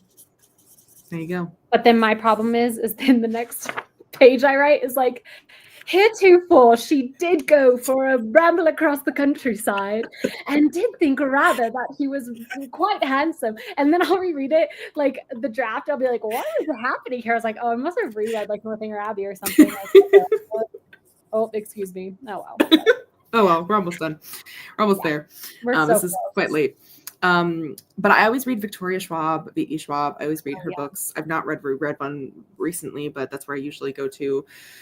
I also love Margaret Owen's work. She wrote The Little Thieves. Oh my God. That's so exciting. The final book in the Little Thieves trilogy came out today. So I'll be getting it in like 2 days. How crazy that you were just talking about her. I know. I just remembered. Oh my God, I love those series. No, I thought you literally just got like a notification at no. It came out yesterday. But I ordered it from Barnes and Noble, and they take a while. I ordered that in another debut author's book. But... Hi, Barnes and Noble. Sorry. Anyway, so then we have one from Wendy. What specific moment from the journey of writing your current book that really stands out to you even now? Which current book? Sorry, like I need, like, do we about you probably about you? What specific moment? Oh my God! Andover night. I mean, I know what it is. The moment we all went, and then this and this, because and we all did it at the same time because like it just it clicked perfectly. Like, oh my gosh, that. And then I know, like I've said it a million times, but my trip to Winter Park, the research trip that I did a vlog on, and I said it in the vlog, but that whole trip just like was such an exercise in joy for me of being like, this is my life. I am literally going on a dream vacation because it's demanded of me, because this is my job, because I need to do, okay, Calliope, Sure. Because I have things that I need to understand, life that I need to live. Yeah, the canine vehicular catastrophe was great. Really enjoyed myself, truly. Didn't realize the next day until how injured I was. Woke up with bruises all over my legs. You guys, we have 2 left. Oh my gosh. How We have should 2 I- questions. Oh, Okay. we have 2 questions. Okay, what's the first one? I'm gonna write this. Well, this is the last one. This one is the last. This is one of them. Okay. But Wendy also meant the published books, but this is still good. So we're gonna. Okay. We've answered it then, or I've answered it, Katie. From writing backhanded compliments. Honestly, the auction. That was like the specific, like it. I just think about it. Honestly, it was getting the email. I still remember when I got the email, because I was not expecting it. So Trinica sent out my stuff on a Thursday, and Friday afternoon, I was like, okay, I'm just gonna check my email one more time so I can feel good about the weekend and just like log off for the weekend. Just and I remember Katie had witnessed me go on submission for like 6 months the first time, 2 months the second time, and then my third time was 3 weeks. But like she had witnessed the it took a while. And 3 weeks was considered a short turnaround. And so like I was telling Katie, I was like, distract yourself, and then literally 24 hours later, she's like, you're going to auction. Well, I was distracting myself by playing Stardew Valley. I'd gotten back into Stardew Valley, and I was playing Stardew Valley, and I was on a Discord call with Devasia. I think we were all there, and you like had gone somewhere else, like to do some errands or something. I was with Devasia, and we were just having quiet time together, hanging out. And I was playing Stardew Valley. I had it up on Discord, and I was like, I'm just gonna check my email one more time. And I checked my email, and I let out the gasp of all fucking gasps. Yeah, it was crazy. So I do absolutely remember that is the biggest thing. And then finally, the question is, what's a question you wish someone would ask in regards to your new author life? From Bobastis. What's a question you wish someone would ask you? Okay, let me try and think about the like fun hallucinations I do in the shower where I pretend I'm on the show. Oh my God. I do that too. I love that. What questions do I get asked then? You go first, Katie. I gotta think. Okay, so the one that immediately springs to mind is not one about in regards to my new author life. Mm-hmm. It is what I hope someone will ask me in the future when I have many, many books out. And it is, what is the ideal reading order for your books? And like, or like, how did you come up with your book ideas, or like what's coming next? Like, I just love talking about all the book ideas, and I just want to spill about all of them. So sometimes I'll imagine it and I'll fake like in my brain making a TikTok. That's so good. I just talk about every book that I have coming, and I'll be like, yeah, this one comes out then. I'm working on this book. Like, it's so silly. No, that's so good. No, that's really that's what I wish. That's what I wish. Hopefully one day, that's what I want one day, is for somebody to ask me that. Oh, wow. A lot of the ones where I envision somebody asking me are about the research that I do for my books, because I really do. I mean, my Winter Park vlog, like that's something I try and pride myself in, is like, I recognize it's gonna happen, because hopefully in a long career, I will write on many topics, and I can't be an expert on every topic. It just happens to be that the topics I'm writing on right now are the ones that I know the best initially, right? But like already, right, with Yule, I don't really know anything about Yule, and so I had to do all this research for Yule. But one of my, not fears, but like one of the things that would make me sad is if someone is reading my book because they think it's right up their alley, but it's so much more up their alley than it was up mine, that they're reading it and they're like, this isn't realistic because of X, Y, and Z. Like, oh, I can already tell that this author has never been to this place or has never done this thing. And so because of that, I'm a big believer, for me, in getting hands-on experience. And I know that's not possible for every author. It's just me and my process. I'm a big believer of getting hands-on experience. And I love talking about the way in which that hands-off experience shifts and morphs into what ends up on the paper. Because my current book, About You, is set in a totally invented town called Green Ridge, but it is heavily inspired based off of Grand Lake in Colorado combined with Breckenridge, and like all these traditions and everything that I've been accumulating over the past, 5 months, and which isn't that long in the grand scheme of things, which is kind of one of my insecurities about this book, is that I went into a DASM having a whole lifetime of love and experience with Halloween, and now I had one winter to nail down Yule, Jiminy Christmas. Literally. So yeah. Okay, thank you, Miranda. I appreciate that. That'd be such a fun expansion. Although it's basically like Snowy Escape, but it anyway. would be like Snowy Escape mixed with Supernatural. That's from The Sims 3, but you know what I mean. Is there a Sims 4 Supernatural? No, they've done the piecemeal thing where they do like werewolves and Realm of Magic. Realm of Magic. Snowy Escape and Realm of Magic is Realm of Magic with good builds. Is very much about you vibes. Oh yeah, sure. With Snowy Escape, yeah. With Snowy Escape, yeah. And the architecture from the one that just released, that's more like Nordic. Yeah, Nordhaven. Yeah. Mm-hmm. Yeah. I haven't played with it yet, but I'm excited about it. Yeah, I haven't either. Anyway, that's my answer. I would love to nerd out about all the ways that I did hands-on research. Yeah. I think I'm also that way too, but like with little details that I put in, like I am a historical nerd. Yeah. So there are some details in Backhanded Compliments that I put in there because I was like, this is fun. How would this be different if it was in a soulmate world? Yeah. How did the ancients do soulmates? I love that. Should we just go balls to the wall and do the rest of them? No. No. We're out of questions, babe. We're done.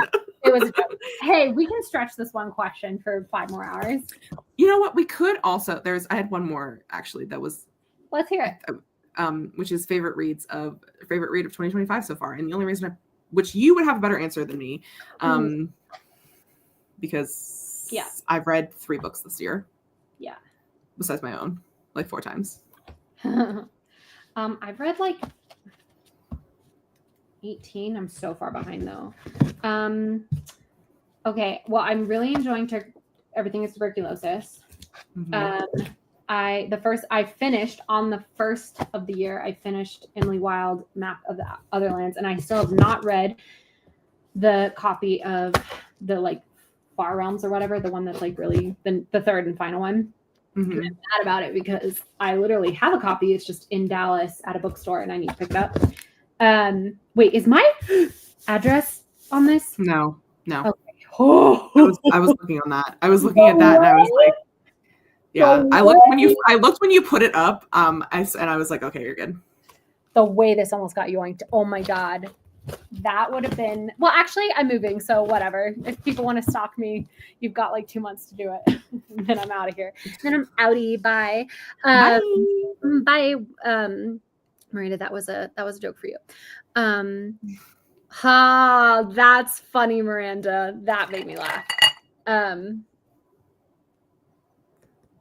Yeah. Devasia, don't ask me things that are totally logical points. I'm going back to that state this weekend in like 3 days, so I'm fine. I'll get there.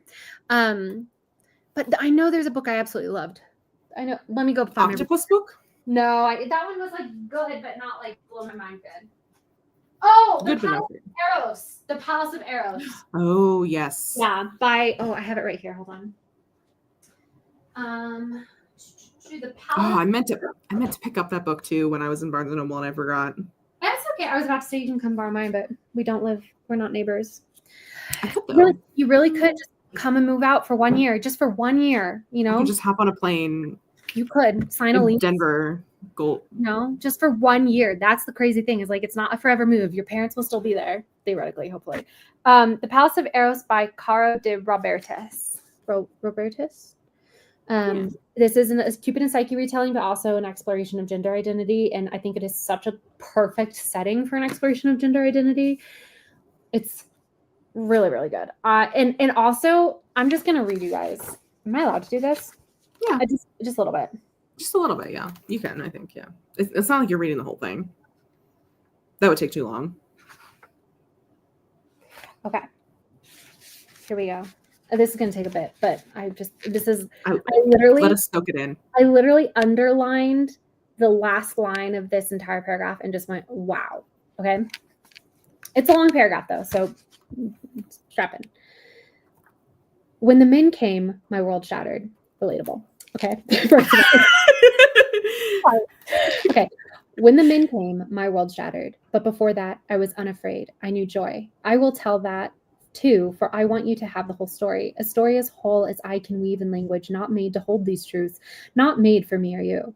Perhaps you'll know the feeling, and the limitations of my speaking won't matter. You'll understand. Perhaps you too recall a time when you were small and the days gleamed with secret light, as if the walls and bowls and stones and rivers and leaves each caught the sun inside them and shivered with the glow of their own being. I was completely alive inside. I was still free. Joy hid everywhere. In the scent of grass and dirt when I lay on the ground, in the feel of heat on my skin on summer days, in the whip of cold in winter, in the rush of the river around me when I bathed there, a living aqueous body surrounding mine, in the way a tree could subsume me, swallow my shadow into its own like water poured to water, blending dark with dark, a recognition and a coming home, in the ease of sinking my body into the cool scope of a tree, oak or olive, fig or pine, blended into them until I felt my roots deep in the earth below and my head green with leaves reaching up greedily to the sun. In the rich murmur of rain against our roof, spilling tales from the heavens, a wet weeping and laughter of secrets I longed to translate or swim into with my human mind. I could stay up all night listening to the language of the rain. I dreamed I could be rain, sky, river, tree. I dreamed I could be melted by my love for the world, poured and blended, lost, remade. God. Right? This is the kind of book where it's not. I'm quitting. You what? I'm quitting. No, but that's the I'm thing. kidding. I was reading this and I was like, this writing is so good that I am surpassing my own insecurity. And I am just like, damn, words can do this. Like, I'm inspired by that. Like, just the incredible beauty of that construction of that entire paragraph. Like, to me, that is literary fiction where it's about how beautiful it can get. And it's not purple in its prose. Like, there is a point. It's not like, I personally don't feel like it's overly flowery, right? I think it's illustrating what it wants to illustrate. I connected deeply with that paragraph when I read it the first time. I literally was in a restaurant and I asked my waiter to get me a pen so I could underline it. Like, that's how, oh my God, that's incredible. That's how deeply I wanted to mark that and just say, wow. So yeah, Miranda is being a hater, but that's okay. It's just not her, it's not her vibe, and that's fine. But yeah, I just think it's incredible artistry. And also the book is, like I said, a great exploration of gender identity. So that made me think of, and this is an amazing compliment. There is something Devesha once said in our group chat that has stuck with me for literally since last August. She wrote this, and I would like to share it because I think it's just it feels so similar to that in how it's beautiful. Anyway, so Devesha wrote, and what's funny, it's gonna be funny afterwards, the two text messages she sent after. So I'm gonna embarrass Grape a little bit with these words of hers. Oh shit, what'd I say? She said to us in the group chat, "There's a tree outside my window that's shaped like a dinosaur, and it makes me wonder how the leaves knew to take that shape. If deep beneath the suburbs, there's some remnant of something long ago. If there's some remnant of something from so long ago, if in the millions of years when my fossils become nothing but dust and the flora reclaims the earth, will there be a tree whose foliage takes the shape of my silhouette?" Whoa, what the hell? She wrote that in a fucking group chat. And then goes after it.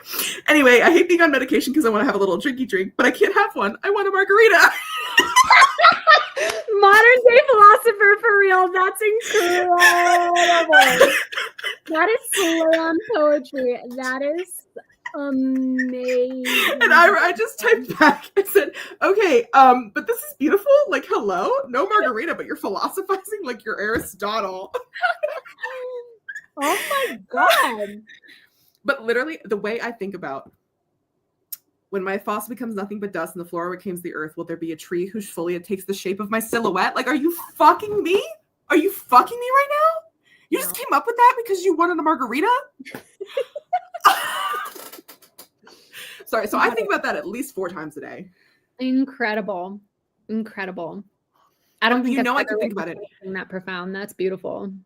I could find it right away because I knew immediately to search dinosaur in the fucking search bar, and it came up. Wait, was that in Clout Chasers?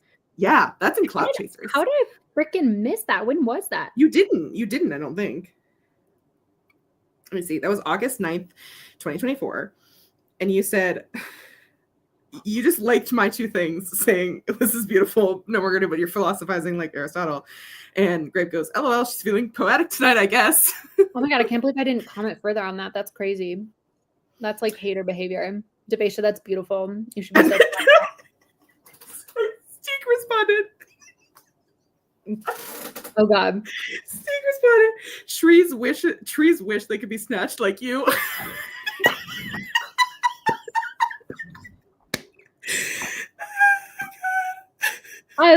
That's amazing. You guys carry this group chat. I'm just out there hearting stuff, and you guys are like, wow, that's incredible. So true. Oh my God, so funny. Anyway, that's what that reminded me of. Anyway, I finished. Well, I finished half. I'm so proud. Thank you so much for being here today, Catherine. I really enjoy this. I love this. I also think Oh. Too much backseat driving. Oh no. Yeah. There you go, Miranda. I appreciated this. So good. So we understand. You don't need to. We get it. Don't worry. It was well constructed. It was a well constructed dope. It was very well constructed. All right. We have exactly almost matched the stream length of the last one. I do think I've gotten faster though, because let's remember we had some like non-signing chit chat on this one, and I cooked and ate an entire dinner. Yes. More like 2 entire dinners. Let's talk about portion size. Oh my gosh, I forgot to take my freaking. Okay, well, Katie, you and I can hang out backstage because I got to have my collagen cocoa and I got to take my NutriFill because I'm supposed to take it when I eat food. Anyway, it's like okay. All right. Thank you, everybody. Be on the lookout. Mainly watch Katie's stories because she's been my ultimate hype woman for when we're going to do part 2 of this. I am hoping to have it done this week because, as I've said to Devasia, I'm going to Texas at the end of the week, and I would like to just have this done before I do that. So, excuse me. That was one of the bad burps. I don't know if you heard that one. Might be barely. We're going. Blank page tavern because it's the only after I have, and it's shit. Okay, here's the question, guys. First of all, Blank Page Tavern this Sunday. If anybody wants to come and join us, play some Dungeons. Oh Jesus, I forgot. It's Sunday, right? Yep, it is because I'm going to be streaming for like 12 hours straight. That's correct. Yeah, April 6th. And Katie, I'll let you decide. Do you want to do Jungle, Port Nyazaru, the Ocean, or the Fort Balerion? Fort Balerion, because I don't think I saw that one because I was not there for that. Oh, you weren't there. Okay. All right, everybody. Thanks for being here today. Enjoy the dulcet sounds of Fort Balerion. Where will we go next? Where will we go next? Bye.